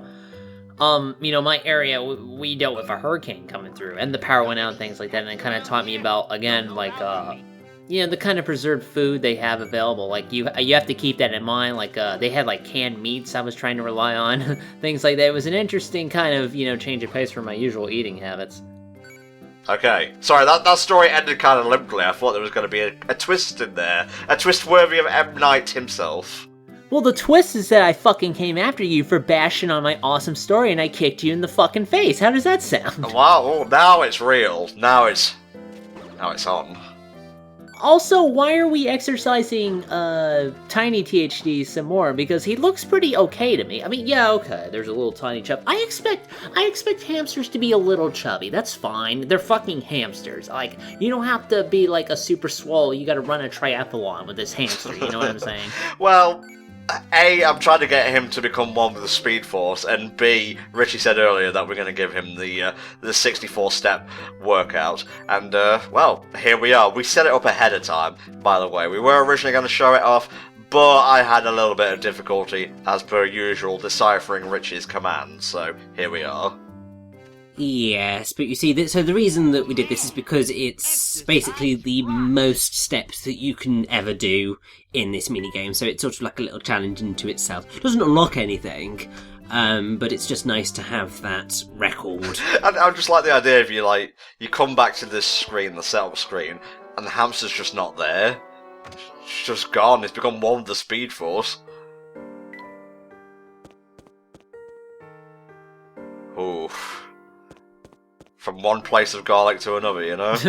Yeah, and just more general thirst that we've got to deal with. Yeah, I guess when you eat a lot of garlic, you know, you tend to get pretty thirsty for something not related to it. Well, Garland I can see eating garlic. Jeff here, he's more into using garlic as a ward of sorts, you know? Well, I mean, nothing's wrong with that, but I like a little bit of garlic every now and then. One of my favorite spices, admittedly this may be more salt than garlic, is just like garlic salt. You know, I use it on vegetables, meat, you know, things like that. I also like to put steak seasoning on, like, chicken whenever I make it. I know it's completely against the point of the fucking steak seasoning, but it's a quick, convenient kind of spice, and it works pretty well. I'm kind of jealous of all this cooking knowledge you seem to have picked up over the past couple of years, Eldragon. I'll be honest with you, I cook some really fucking simple food. I'm not a gourmand by any means. I cook mostly for myself, and it's really kind of simple stuff that's easy to track for my, health goals and things like that. So if you're coming to me for, like, recipes and shit, I can't help you. I wasn't laughing at you there. I was just thinking of my own dietary schedule, and that one fucking Wint or Drill tweet. It's like eating a single Dorito on a bed of jasmine rice. Jesus. Alright, let's give him the Clover Quench and destroy his thirst. Obliterate it! Well, we are quite literally going to quench his thirst. Go to hell first. Hey, I thought Sprite was the thirst quencher. You have to obey your thirst, after all. Well, we've already talked about that being a product of very, very shady corporations.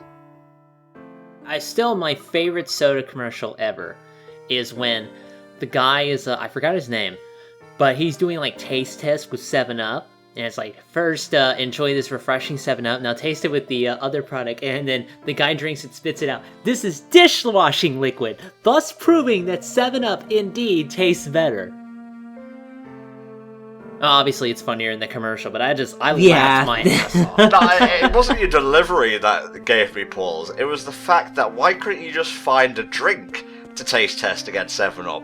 That to me just proves that you're scared. You're scared of what else is out there. Can 7-Up not live up to the challenge? Is it in fact minus 7-Up? To be fair, I had to say my favourite fizzy drink advert is probably Holidays Are Coming. Motherfucker, yes. Whenever you see that on TV, you know that it's Christmas. To be fair, I haven't actually seen it on TV yet this year, but that's because I'm not watching TV that much anymore. And when I do, it's generally the BBC and they don't have adverts, so it's kind of a pain. But it's fine because that advert is still, like, iconic. And really, whenever Coca-Cola decide to do a different advert, I'm just like, no, just bring back Holidays Are Coming. Go back to the Santa! Why aren't you on Santa curry? I know, it's like, seriously, you don't have to spend any money on your Christmas advert. any money on making a new Christmas advert, just use that one every year for the rest of our lives, because we're happy to see it every year. It's our tradition. Up the resolution, tidy it up a bit, like half an hour's job at most. Exactly. I wear my sunglasses at night. Is this the vampire? He seems very vampire-esque. That's true. Only a vampire would wear sunglasses at night. He looks like he's about to challenge me to a duel. And I don't mean like a gun kind of duel, I mean like a card game sort of duel. Attention, professors! My hair is challenging you to a duel! If you put like a yellow wig on him, he'd be Sissel from fucking Ghost Trick. I want to do that at some point. I fucking love Ghost Trick. Oh, I am so down for doing Ghost Trick. That game is amazing. And also, Missile! Mm-hmm. I believe it's pronounced missile, but you do you. Hey, you can go with either. Was his name actually Missile in Ghost Trick? Yes. I guess I must have forgotten that. But that doesn't matter. Pronunciations don't mean shit now that I am the tea master. All will bow before me. Yeah, you make like 12 teas and you're considered a master. I'm pretty sure there's a little bit more to do. No, 12, exactly. But what does the tea master entail for us, Richie? Because I noticed we've gained access to another set of puzzles. I'm not sure if we talked about this in Curious Village, but as a brief refresher, are there extra puzzles in the game? Yes, so basically once you have completed these challenges, you unlock these bonus rooms, as they're called. And each of these rooms houses, I think it's 3 very difficult puzzles for you to complete. Obviously there are only 3 houses, so to speak, that you can get for completing mini-games. So you get one for the photos, one for the tea, and one for the hamster in this game. You get one for beating the game, and then you get one for completing all of the other sets of puzzles. So there's a reasonable number of puzzles that you get after beating the game, and all of them are quite difficult to solve, so they are there to challenge you. And actually, to be fair, even after that, there are even more puzzles, because for a time, they did downloadable puzzles. Oh yeah, puzzle of the day and whatnot. Yeah, puzzle of the day. So every day for... Let's just see how many days it was. Oh no, so it was every week. Ah, okay. Every 7 days. So they did 33 puzzles in total for Pandora's box. That you could just download, and it was all great. And apparently, there are also some bonus puzzles which I don't quite know where they exist. I'm very confused. Oh my god, it's so meta. You've got to solve a puzzle to find these puzzles. But obviously, because of Nintendo Wi-Fi now not being a thing for the DS, I would assume these downloadable puzzles are lost to the sands of time, if you were. I would assume so, yes. Oh, that sucks, man. I was legitimately sad when the Wii and DS service went down, because that meant no more Mario Kart Wii. And say what you will about the game's single-player mode, or just the game in general, some of my most treasured multiplayer memories come from Mario Kart Wii. Hacked or no, it was a fun time. Remember when you were racing against Hitler and he totally owned you in Mario Kart and it was probably the worst thing he's ever done? Literally the worst thing he's ever done. Nothing comes close. But yeah, just in regards to, the extra puzzles, when we say we're doing, any Layton game 100%, we're usually referring to the story. I never really bother with, the bonus stuff myself, so just the in-game stuff, all the puzzles you can find, all the hint coins, etc. That's our definition of 100%. Yeah, and if you want to watch true 100%, then you need to go and watch my really, really, really old solo commentaries of this game, because I do go into doing the extra puzzles and going into the hidden doors, because they're always fun. But yeah, those are very old, very poorly audio edited, they are god-awful. Yeah, Yeah, well, I've seen worse, mate. I'm pretty sure, like, in the HFC Skype chat at one point, we went about looking for random playthroughs and we saw some stinkers. Like, I'm not going to turn this into Retsa Prey right now or anything, but, ooh, boy. Yeah, there are some corkers out there, and you see, at least I've grown since then. Like, I've seen that my audio was god-awful and improved. So, maybe, like, watch the HFC run and then go over to X Game Richie Returns, is it, Richie? Yes, it is. To check out, like, the hidden door and stuff like that. What is the hidden door, while we're on the subject? Right, so, because obviously they, Level 5 created Pandora's Box and Curious Village so close together, they introduced a feature where if you bought both games, you could access something in either title. I love that kind of thing. Yeah, so if you get both, then if you go into Pandora's Box, there is a code. This code allows you to unlock the hidden door in Curious Village, which then unlocks a slide puzzle, really fiendish slide puzzle that takes absolutely bloody forever, and then you get a whole bunch of concept art from the game. It's all really cool and really fascinating. And on unlocking the hidden door in Curious Village, I think, although you might be able to just get the code anyway, you can then put the code into Pandora's Box, and that will allow you to unlock extra stuff in Pandora's Box. There's also another hidden door in Pandora's Box, which you can only access via using a code from Lost Future. And Lost Future, vice versa, has a door for Pandora's Box. I mean, it's a cool kind of way to reward fans of the series and whatnot, I think.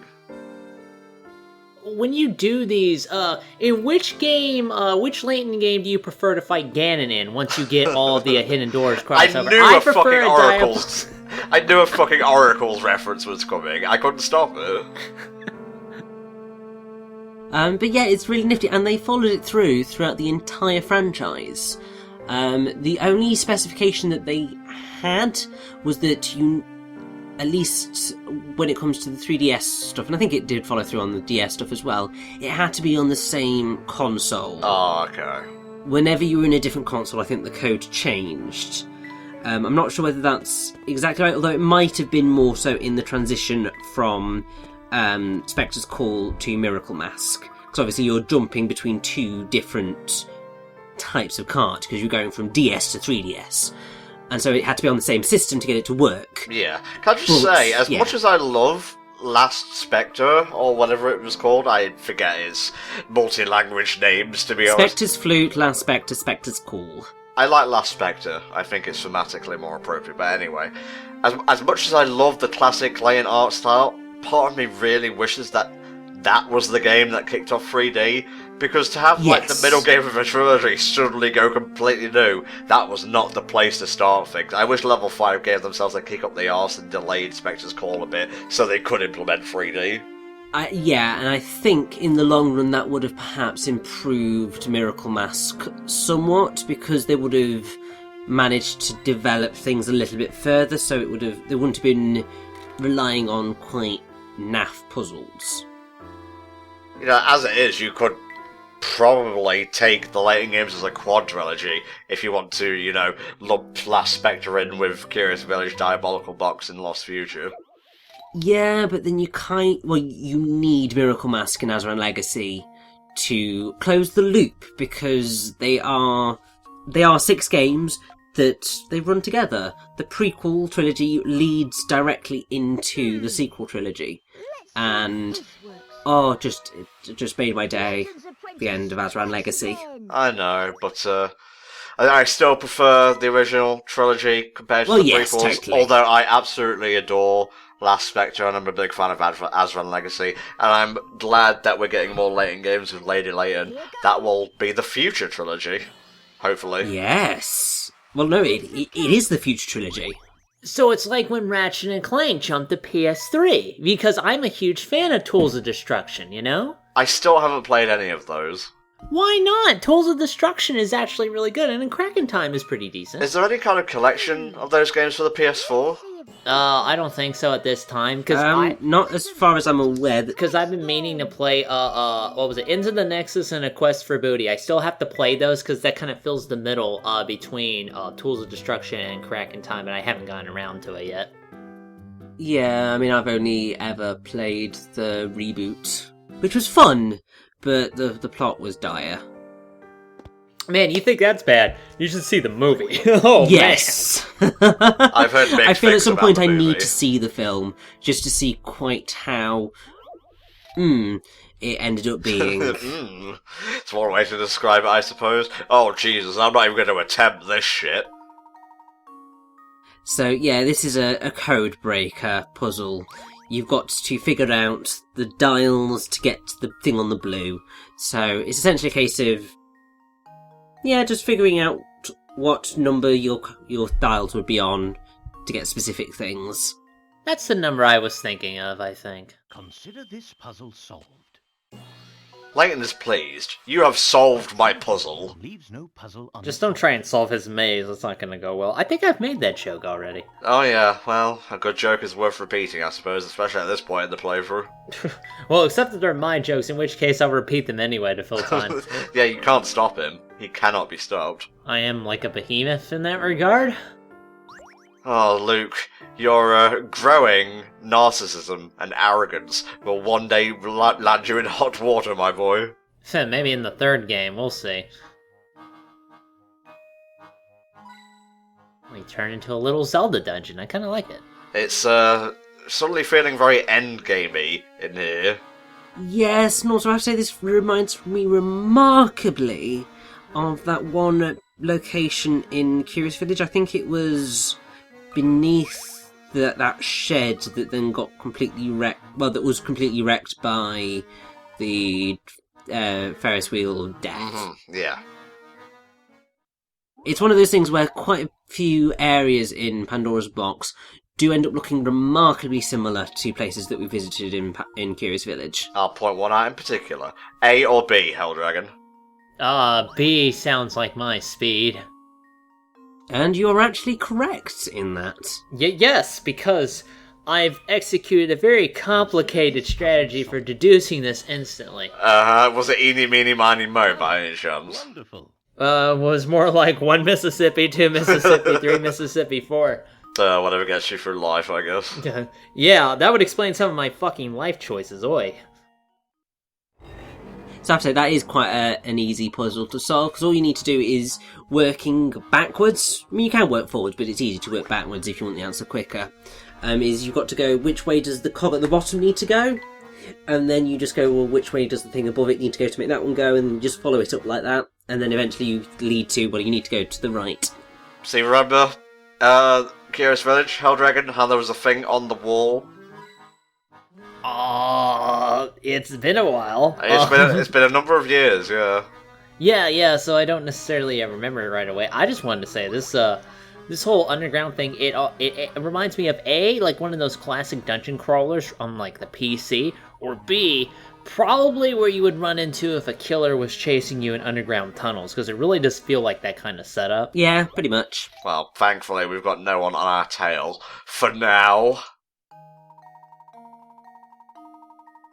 Choose the right stick. They're all special, but only one will get you where you need to go. They're all irritating sticks. One of the doors has to be a double door, so it can go both directions. And it just happens to be that one, because if you kind of follow through, eventually you'll realise that you have to go through that mill room twice, no matter which way you go. Easy.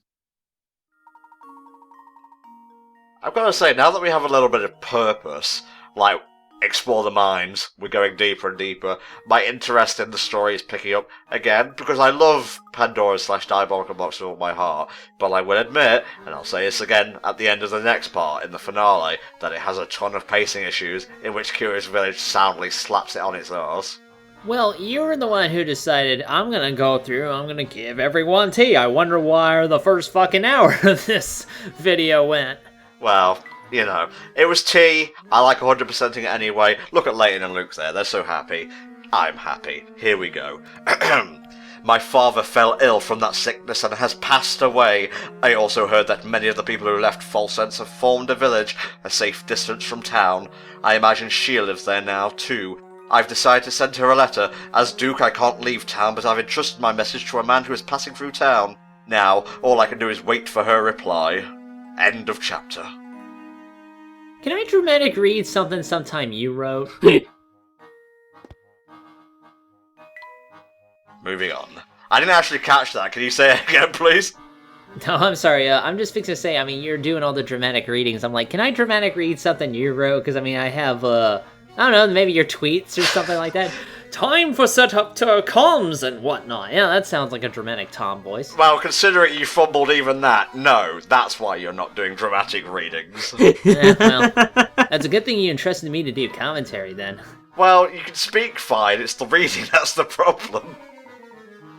And my math, and my comprehension. Man, I have a lot of problems. And the geography, and the sociology, Man, and the sciences. I to this fucking day, you know, like, I've always been somebody who'd rather learn things based on practical usage, and, you know, many times people have made all these cases before. I was actually reading a book recently that was talking about persuasion, how it's very difficult to persuade your kid that algebra is gonna fucking help him in a sense, and I'm pretty sure I brought this up where all the interesting shit, a lot of interesting jobs use that high-level math. The tricky part is convincing them to actually learn it so they can do that stuff. Yeah, I mean, just asking someone to learn something in of itself, I mean, it's part of life, I guess, we learn stuff every day, but if you make it fun, and this is the important part here, fun and fulfilling, then they'll want to learn more, they'll want to learn everything. Exactly, but obviously sometimes it can be difficult to do that on a consistent basis when you have got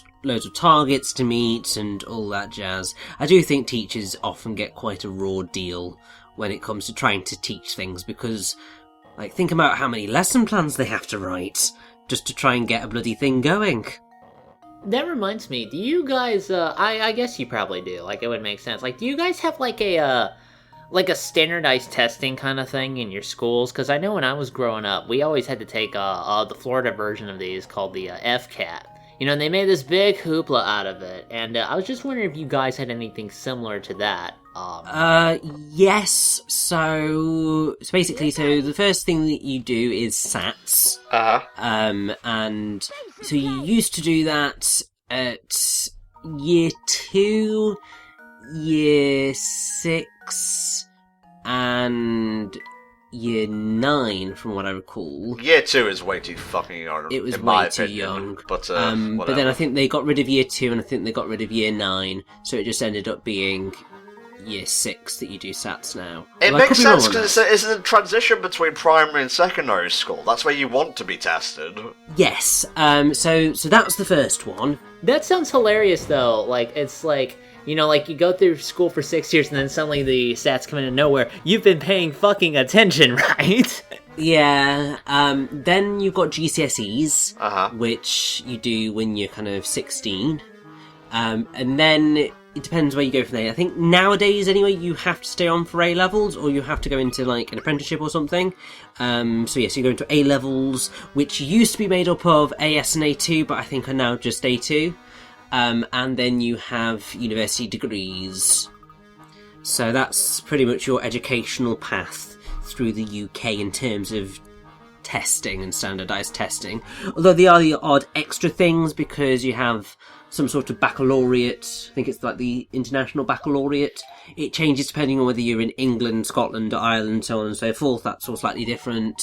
And various other things as well. What's the code, Hell Dragon? Fuck, I don't know. Just ask me out of nowhere. You haven't been listening to Richie. What's the code, bitch? 0123 sounds dependable. There you go. So yeah, so the way you figure this one out, it's typical, I think it's Mastermind puzzle, I think that's the name of the game. Not obviously the Mastermind that you see on TV. Or, you know, that one dance at the end of Rhythm Thief or whatever. Oh, that's such a good song, that It one. is, to be fair, it is. Oh, but yeah, it's like the Mastermind board, massive air quotation marks around board game, but it fits into that category, I feel. I think we're gonna have a little bit of dramatic reading coming up because it's just text. We're reading stuff from Yes. particular Can I old do diaries. So Tom, we'll can I go. do it? We'll go back and forth. Calm down, kids. Calm down. Ooh, can I do it? Can I do it? Can I do it? We'll go back and forth, kids. Don't make me turn this car around. Are we there yet? Ooh. See, Tom, I told you to buy Travel Clue for this kid. Alright, we'll take it in turns. We dug up some funny mineral that I had never seen before here in the Duke. Fuck it. Just read the text. I can't be doing this. It's going too fast. I'm having a panic attack. Personally, I feel like there's something sinister about this stuff. Not that the Duke cares one bit. Waiting for it to come up on my side. No, he'll have his way, and we'll keep digging. I'd bet my life on that. You don't need to voice Luke. He has his own pre-established voice. But I thought it was a gold mine, Professor. Oh. Ever since we unearthed that awful ore, people have been dropping like flies for some unknown illness, Richie. There's so many sick people in town that half our miners have stopped coming into work. Helldragon. Waiting for it. What in the world is going on here? That's just terrible. What is that? That's not English, that's for fucking sure. Volsense's time as a gleaming beacon of prosperity is at an end. This town is cursed and ruined, Richie! I suspect we're just days away from shutting down this awful mine for good. Helldragon. I leave this diary behind so that anyone who tries to reopen the mine may think twice about it. Bites the dust! There. Are you satiated now? Yes. I'm not. Well, that's what you're getting, fucker. Enjoy. So yeah, shit went down in Volsense, but what exactly? What? Big shit. Yes, but also the last entry in this date was 50 years ago, and yet everyone seems to think that they only closed recently, so something's really not right with the timeline of this situation. So when did they kill Ganon in this timeline? 3 branches of Volsense, 3 timelines. Alright, I guess we have to go to Castle von Transylvania Stein. Well, it's better that than or Toonsylvania, which I'm not pretty sure about, I'll be honest with you. Or, you know, we could say that we're going into the light over at the Frankenstein place. I don't really want to go to Frankenfurter's place. It's kind of weird. The man's a little odd. I mean, he's got particular life choices. I'm not going to bash that. But he's holding dinner at fucking midnight, just saying. I mean, this is true, but then again, time warp. Like, best dance ever. No, I just like the fact that one thing Helldragon takes, like, objection to is the fact that he has dinner at midnight. What the fuck? I always thought that was so weird in the movie. Then it turns out they were serving pieces of Eddie to people. So, okay, I can kind of understand. But you see, it's because he didn't get his hot patootie. Bless my soul, I really love that rock and roll. Okay, we're gonna have to refix this lift if we're gonna get out of this here mine. Yo, God, the air's gonna be musty as fuck down here. Let's do it sooner rather than later. Yeah, I have to. I would not like the smell down here. Alright, let's restart this lift. Helldragon, I'm not even going to attempt to ask you to rewire this shit. I prefer living, thank you very much. Hey man, it's not my fault I'm two left hands here. You have a terrible accident. Alright, that goes there. You fucking idiot, you'll kill us all! This is just a very simple follow the line. My first electrical outlet. And then you solve it pretty quickly. This should do the trick. Oh no, it's all gone wrong! It's not a bomb, it's a bloody lift. Oh, a lift can be a bomb and a bomb can be a lift. I mean, this is true, but that would require somebody to put a bomb in the lift. Oh, bless you, Richie. The shit you have to put up with doing commentary with me, honestly. I know, but you see, I do solo commentary by myself, so I have to put up with it from my own self. So, you see, I'm just used to it at this point. There you go, I guess. Alright, let's get out of here. Yeah, we better take that pipe for protection, man. I don't know, we're gonna be fighting vampires, just saying. Hey! You remember this guy, don't you, Helldragon? I do, I'm trying to recall his name. Oh my god, big lips, Pavel, there we go. Hola, friend-san. And a fine weeaboo to you as well.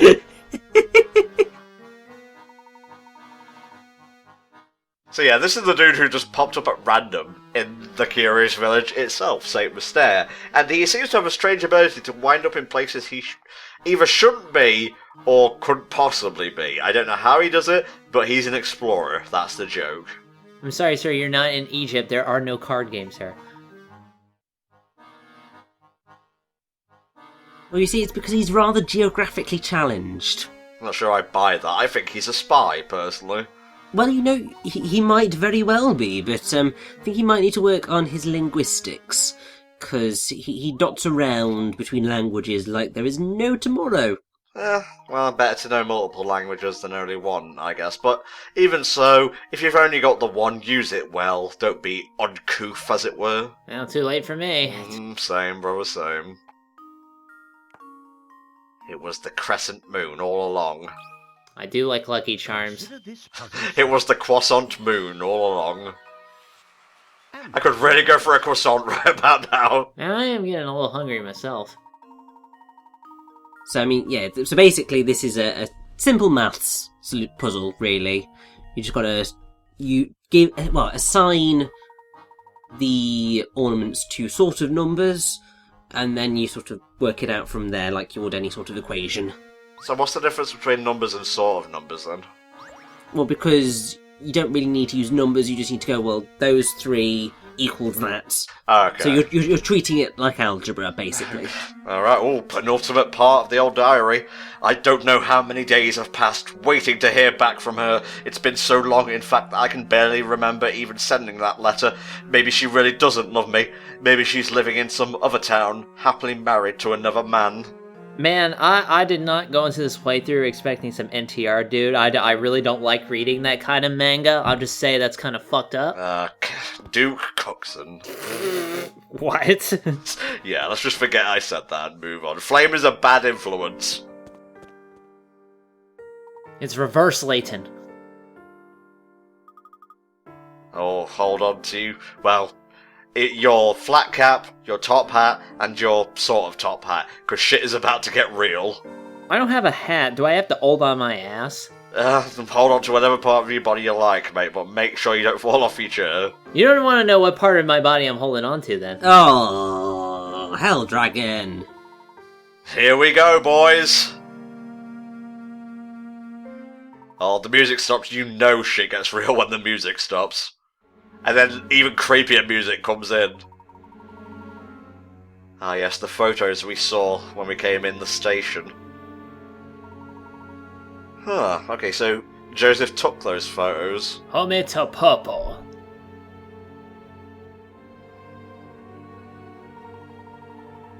The twist is that I am a photographer. Scary, I know. Person of a profession. Scary, an alien. Yeah, photos don't work as they should in Full Sense. It's actually kind of bizarre. Very much so. Because you take a photo in Full Sense and it appears different to what you actually see.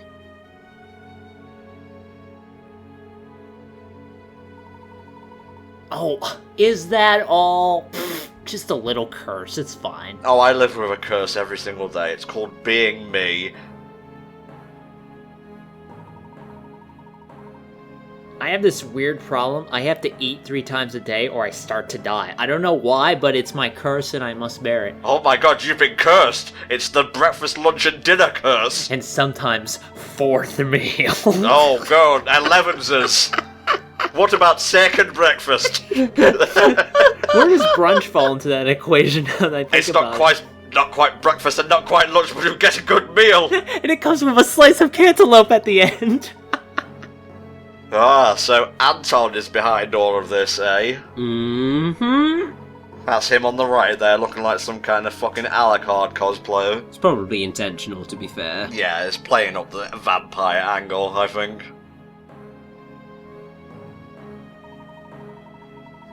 Ooh, yeah, I probably could have deduced that from the old diary. Yes, that was Anton writing the diary, in case it wasn't obvious now. Oh, really, Tom? Oh, I'd never have guessed. You're terrible at sarcasm, mate. Awful. Just terrible. And I thought I was bad, and I'm pretty bad, let's be honest. Well, no, you see, this is me doing the so sarcastic. It's just like, well, yeah, that's pretty obvious, mate. Alright, we will see the truth with our own eyes, and finally reach the end of the dark tunnel we've all been travelling through. Last train home. For the last time, when you go through a tunnel in a train, you're not dying, you're not being forced to go to sleep, you're just inside a tunnel, okay? Jesus. The people in False Sense are very, very, what's the word? Superstitious. Oh, I was thinking stupid, but that's just me. Stupidlicious. There we go. We're going to find out everything we need to know about False Sense at the castle, guys. That was the gist of that little back and forth there. And the Herzens became incredibly wealthy when they discovered the gold. Did that corrupt them? Did it corrupt the town? We'll find out in the next part. I guess that's what finales are for. Exactly. Man, Tom, I hope when we're in that castle you very subtly play like a vampire killer, just barely hearable in the back over our commentary. Like, if you actually did that, I would love you long time. I'm sorry. I'll consider it. I do like being loved long time. Yeah, that's... What strikes me odd here is that, yeah, the stagecoach takes stuff to the castle every day, but when you see some of the puzzles we have to do to get to the castle, Yes. it will make you question how the fuck did that stagecoach ever reach the front doors? Well, evidently it's a magic stagecoach, or it takes a different route, and there's apparently a pathway that we just clearly have no idea where it is. Also, the goat emblem belonged to the Herzens, okay. Hurts, don't it? Ah, you made a joke. Yep, I did make a joke. How was it? Give it a 10 out of 10. 5. 5 10s out of 10? I have to say, I think I give it a 7.8 out of 10. There's too much joke in there. Oh, better hide.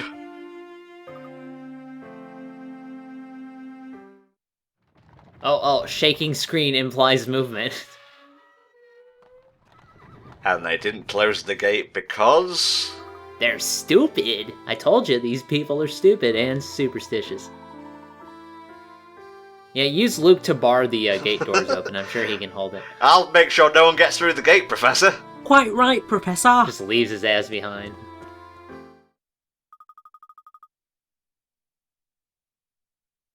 Oh man, this reminds me of that one Jumpstart 4th grade game where you're going through like the spooky fucking forest and you're solving puzzles actually, and you're trying to avoid a ghost that may be following you. Ugh. I like the calm music here. It's a very interesting piece of music that's going to continue throughout our journey on the road to Herzen Castle. There's no such things as ghosts. People masquerading as robots in a village, totally real though. Ghosts aren't real. Zombies with terrible, horrific bloodlust, now that's a real thing, so you want to be careful about venturing into forests alone, Luke. Now werewolves are definitely a thing. Loch Ness Monster, I saw him the other week. But then you see, it's the killer clowns you've got to watch out for. Oh, fuck. Stop, leering at me out of, storm drains, Tim Curry. Get a life. But beyond all those things, ghosts are definitely not real. Just saying. That's one less thing to worry about. Oh, and the tree monsters, you definitely want to watch out for those. Yeah, watch out for the Ents. They'll fucking kill you. Flying monkeys, those are pretty bad, especially around this time of year. Alright, we're very clearly taking the piss right now. Let's light the way and move on. It's very dark. You're likely to be eaten by a grue. If this predicament sounds particularly cruel... I don't know the rest of the lyrics, I'm sorry. Now you see, I have the perfect spell to light the way. So you just go Elikanaman Arman Elikanaman Arman. Oh, damn it, I've forgotten the words. What are you even referencing here, Richard? I was trying to reference Wicked and failing miserably. Okay, I thought that doesn't sound anything like Lumos. That's not Harry Potter. I was thinking of doing that, but then I thought, seeing as we were talking about flying monkeys, Okay. try and make a reference and just failed miserably because I've not sung that song in bloody forever. You see, our commentary isn't, in fact, us stumbling over our own words and fumbling for things to say. It's all planned out, well in advance. Exactly. I have to admit, I really don't like this part of the game, because if you don't have a party member on hand that knows Flash, you're going to have to go around the forest, it's super dark, and then you have to go back and get it so you can see. It's ridiculous. Hey, you say nothing about HMs. We're past that there. That's true. We are free. We are free of the HM curse, and oh, it is a beautiful thing, my friend. One of the best new features of Pokemon Sun, hands down. Oh, it feels so wonderful. I really hope they don't play it off as like, oh, it's a region exclusive thing. Like, you know, how they got away with fucking not putting customization in auras. I really hope it comes back, so we don't have to learn a special move to like defog an area in the Diamond and Pearl remakes. Oh, defog was the most worthless HM ever this side of Flash. I don't know, Flash is pretty good if you want to rock out to Queen. Just me? Just me? Please tell me somebody else got that. Not my favourite Queen song. Yeah, I'd probably go with Bohemian Rhapsody. Yeah, Bohemian Rhapsody, Don't Stop Me Now. How about a little bit of this? Yes, we do like that JoJo. I actually like Mr. Bad Guy myself. I know that's Freddie Mercury's one of his solo acts, but I really do like that song. We Are the Champions, that's a good one. That's not bad, yeah. Well, you gotta pair it with We Will Rock You, though. You have to play that first and then do We Are the Champion. I mean, that's how they always play it on the radio. You know, things like that. But of course, you know, and like we were saying back there, Killer Queen, always a classic. Oh, yes, that's a good one. Radio Gaga. Oh, yes. Radio Gaga's pretty good. I don't think a lot of people talk about it, but I actually really like that one. I'm quite fond of Bicycle, to be fair. I'm trying to think of like another one that nobody read. You're My Best Friend. I actually really like that song, but people Play the Game. That's also a good one. Selva Seeds of Rye is actually, I think, a really underrated Queen song. Then they had that weird period where they were kind of doing more. It was a very experimental phase, which I think they kind of did more like urban pop kind of stuff. And the songs around that point I didn't really like, I'll be honest with you. But then again, admittedly, my tastes are limited when it comes to Queen. I just like a lot of the classics and a few of their songs that, you know, not many people really talk about that much. I'd say, I can't believe we haven't mentioned I Want to Break Free. Because that's a good old classic. Yeah, definitely. That one's really good. And I think he either made that song in response to, was it because of the fact that he wanted to come out or he had come out at that point? I think Who Wants to Live Forever was in response also to the fact he had AIDS. I'm trying to remember, like, what specific references, like, what inspired what at that point. That's probably about right. Hey, fat bottom girls will make your rockin' world go round. Oh, exactly, yes. Wonderful.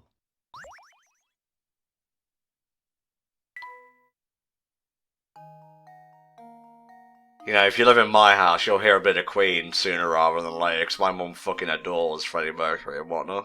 Freddie Mercury is like, I think, that dude was a fucking talent, and we lost him way too soon, and I'll be honest with you, I can see why men would have a crush on that guy, because he seems pretty crushable, I'll be honest with you. Oh yeah, I'd smash. Did I say that, or did I think it? I'm scared. I think, unless we all thought that, yeah. This is the last one, Professor. Changing the subject. This works. That was almost too easy. Thanks for dodging the question, Luke. The second to last photo. The second to last hidden puzzle because of a photo. It's a wonderful time to be alive. It's here, it's in the trees, oh god! It's here, stupid. No, puzzle up, stupid. Let's see what this puzzle has in store for us. Hey, lots of mushrooms too. We can go grill those later back at the office. Oh, don't worry, we'll get to the mushrooms briefly.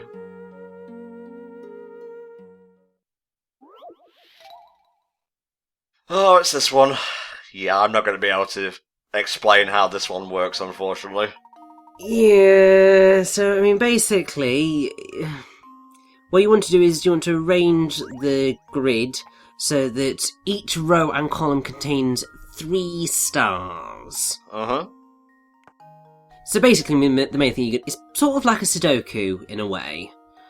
But it's a little bit more complicated, perhaps, than that. If only because, obviously, they've got to be in a very specific place to get it to work. So every row and column has to have 3? Yes. But there's one that... Okay, I was judging it in terms of just the blocks, and my eyes were playing tricks on me, so I was like, how is that even possible? Because there's one block that has 4 stars, but I get what you mean now. Yeah, it's because you've got the cross. Well, actually, you've got more than a cross, because you've got a cross, and then one block in the corner. Yeah. And obviously, it works out in the end, but when you're looking at it, you're just like, oh, brain, just farting, can't figure out. It's all blending together. I opened a window, it's terrible. I gotta say, I never really got the thought process behind constellations. Like, I understood that, back in the day it was a good kind of visual point of reference, and I guess identifying it, related to other things, like men or animals, things like that, helped identify them. But, these days I look at them and I'm like, I do not see the fucking picture in them. I seem to be bad at those. Like, I've always tried to solve, like, magic eye pictures, but I can never, ever get those to work. Like, I got no idea, man. Well, you are a spectacles wearer, are you not? Well, I wouldn't think that would affect anything. Like, I would imagine you'd be able to do it even if you wear glasses. I just suck at that kind of stuff, so... Well, less said the better for me, really. Yeah, alright. Yeah, I mean, I have to say, like... I do like the whole constellation thing. It's all quite cool. And also the latest Power Rangers series in Japan, Sentai, sorry, I committed a crime there, is based on constellations and whatnot, and they look fucking dope. I'm just thinking of the lyric, "At night we name every star, we know who we are." It's from Moana. Yeah, you've got to explain these things, mate. You can't just expect people to know what you're on about, especially for a film as recent as Moana. Well, yes, but you see, these people, you need to see it, and therefore you will get it. I will wait until it's available by certain means, and then I will watch it, and then I will live tweet it. No, that's not good. That's in fact quite bad. Piece of cake.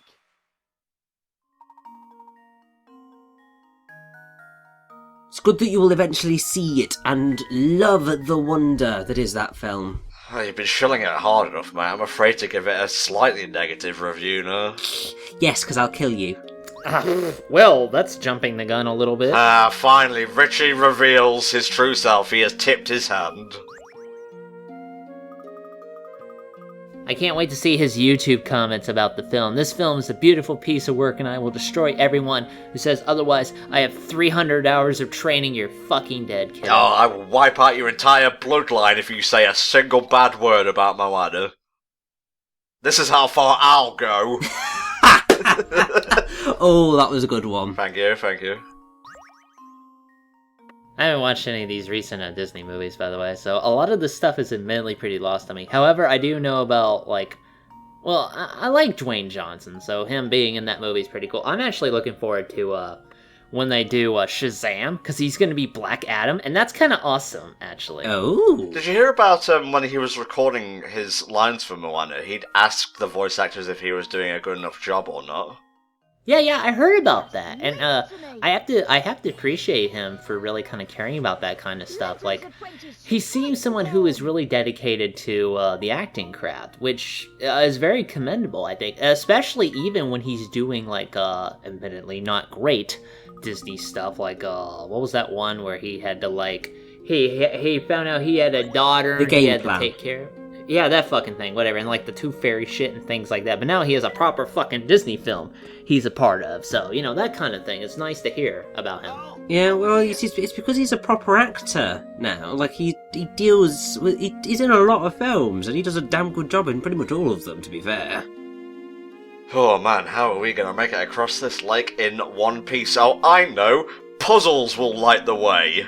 Oh, I was just gonna freeze the water. The lake's already frozen, Hell Dragon. Okay, I mean, makes sense. Yes, but more specifically, a Pokemon puzzle is going to lead the way.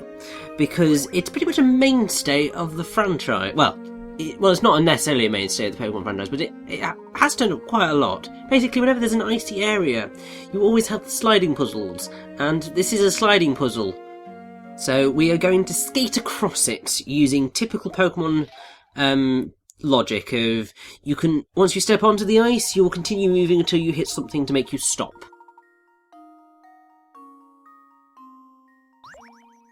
Well, you say Pokemon, but I have seen this in other franchises. One that actually comes to mind is I know there are some puzzles equivalent to this in Zelda games, especially the handheld one. I like these puzzles, actually. Like, I feel I do well enough in them, and, like, they don't feel frustrating. They're actually kind of fun to solve. They don't make me want to die, so that's a plus. Yeah, that tends to be, my typical review process. 5 stars on Amazon. It doesn't make me want to fucking kill myself, so there you go. Brief aside, Richie, did you feel that Sun and Moon had less environmental puzzles than other Pokemon games? Because I swear it just felt like I was breezing through environments with little to no stress at all. Well, of what I've experienced so far, I would agree with that assessment. But I think that's just because of the change in perspective. They kind of had to draw back on that because quite a few of Pokemon's classic environmental-based puzzles were entirely reliant on the perspective. You could only do them because you were got from that top-down-ish perspective, so you could do those grid-based things and sliding, whereas because Sun and Moon's gone massive air quotation marks full 3D, I mean it's all it has really, you can't do those same types of things. So that's why they've tried, why they've gone with like the trials, because they're changing up the way that you interact with the environment. And basically they're a replacement for what we are used to. Also, now with the recent lack of HMs, because HM usage did make up a big part of those various areas in the past. Definitely. I mean, there's an equivalent to strength, and you'll see this towards the end of the game, both of you, via a certain ride Pokemon.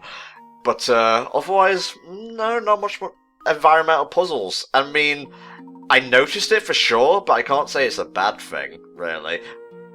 I'll be honest with you, like, the fact they got rid of that, it honestly wasted time back then. It was a limitation of design and hardware. So, if they don't have most of that anymore, I'm glad, because it doesn't really enhance the gameplay, in my opinion. It's just, does your Pokemon have this move? If not, go back, bitch. So. Yeah, well, I think they put most of the challenge into, like, the fights themselves, because they're pretty much the hardest games in the series, next to, I don't know, Black and White, I guess, if you can even call them tough, but we're really getting off topic here. Yeah, I'm a big fan of these sliding puzzles. Liked them in... I did say we were getting off topic, well, back to it, I guess. I liked them in Pokemon, liked them in Zelda. You see these kind of things all the time. They vary from game to game, but usually it's about getting from point A to point B. And they're just pretty fun, to be honest. I also like the little Layton figure they have skating across the ice. That's pretty cute. Oh, it is indeed. Huh. Wonderful. We made it across without dying. Luke's father will be happy. Look at that castle in the background. The moon above it. The forest before it. Going inside there. Gonna have to steer your courage to the sticking place, lads. There is a beast inside and its name is Anton. I thought his name was Beast, because there's a beast that lives in a castle. What was the beast's name? Prince Adam? Adam. There we go, yeah. Oh, I forgot he had a fucking name, because everybody called him Beast, or Hey Prince, or shit like that. Like, is this not the most Castlevania-ass castle you've ever seen in your life? This is pretty fucking Castlevania. I would say it'd be more Castlevania if the castle itself existed within the moon, like it has before. I need to play those Castlevania games, and I'm clearly lacking in the lore. You haven't played Aria of Sorrow? Because that's basically what happens in it. No, I haven't, actually. You haven't? I think I've complained at you for this before. I'll do it again. You haven't played Aria of Sorrow? Fucking do it, man. It's great. Is that one of the Game Boy Advance games?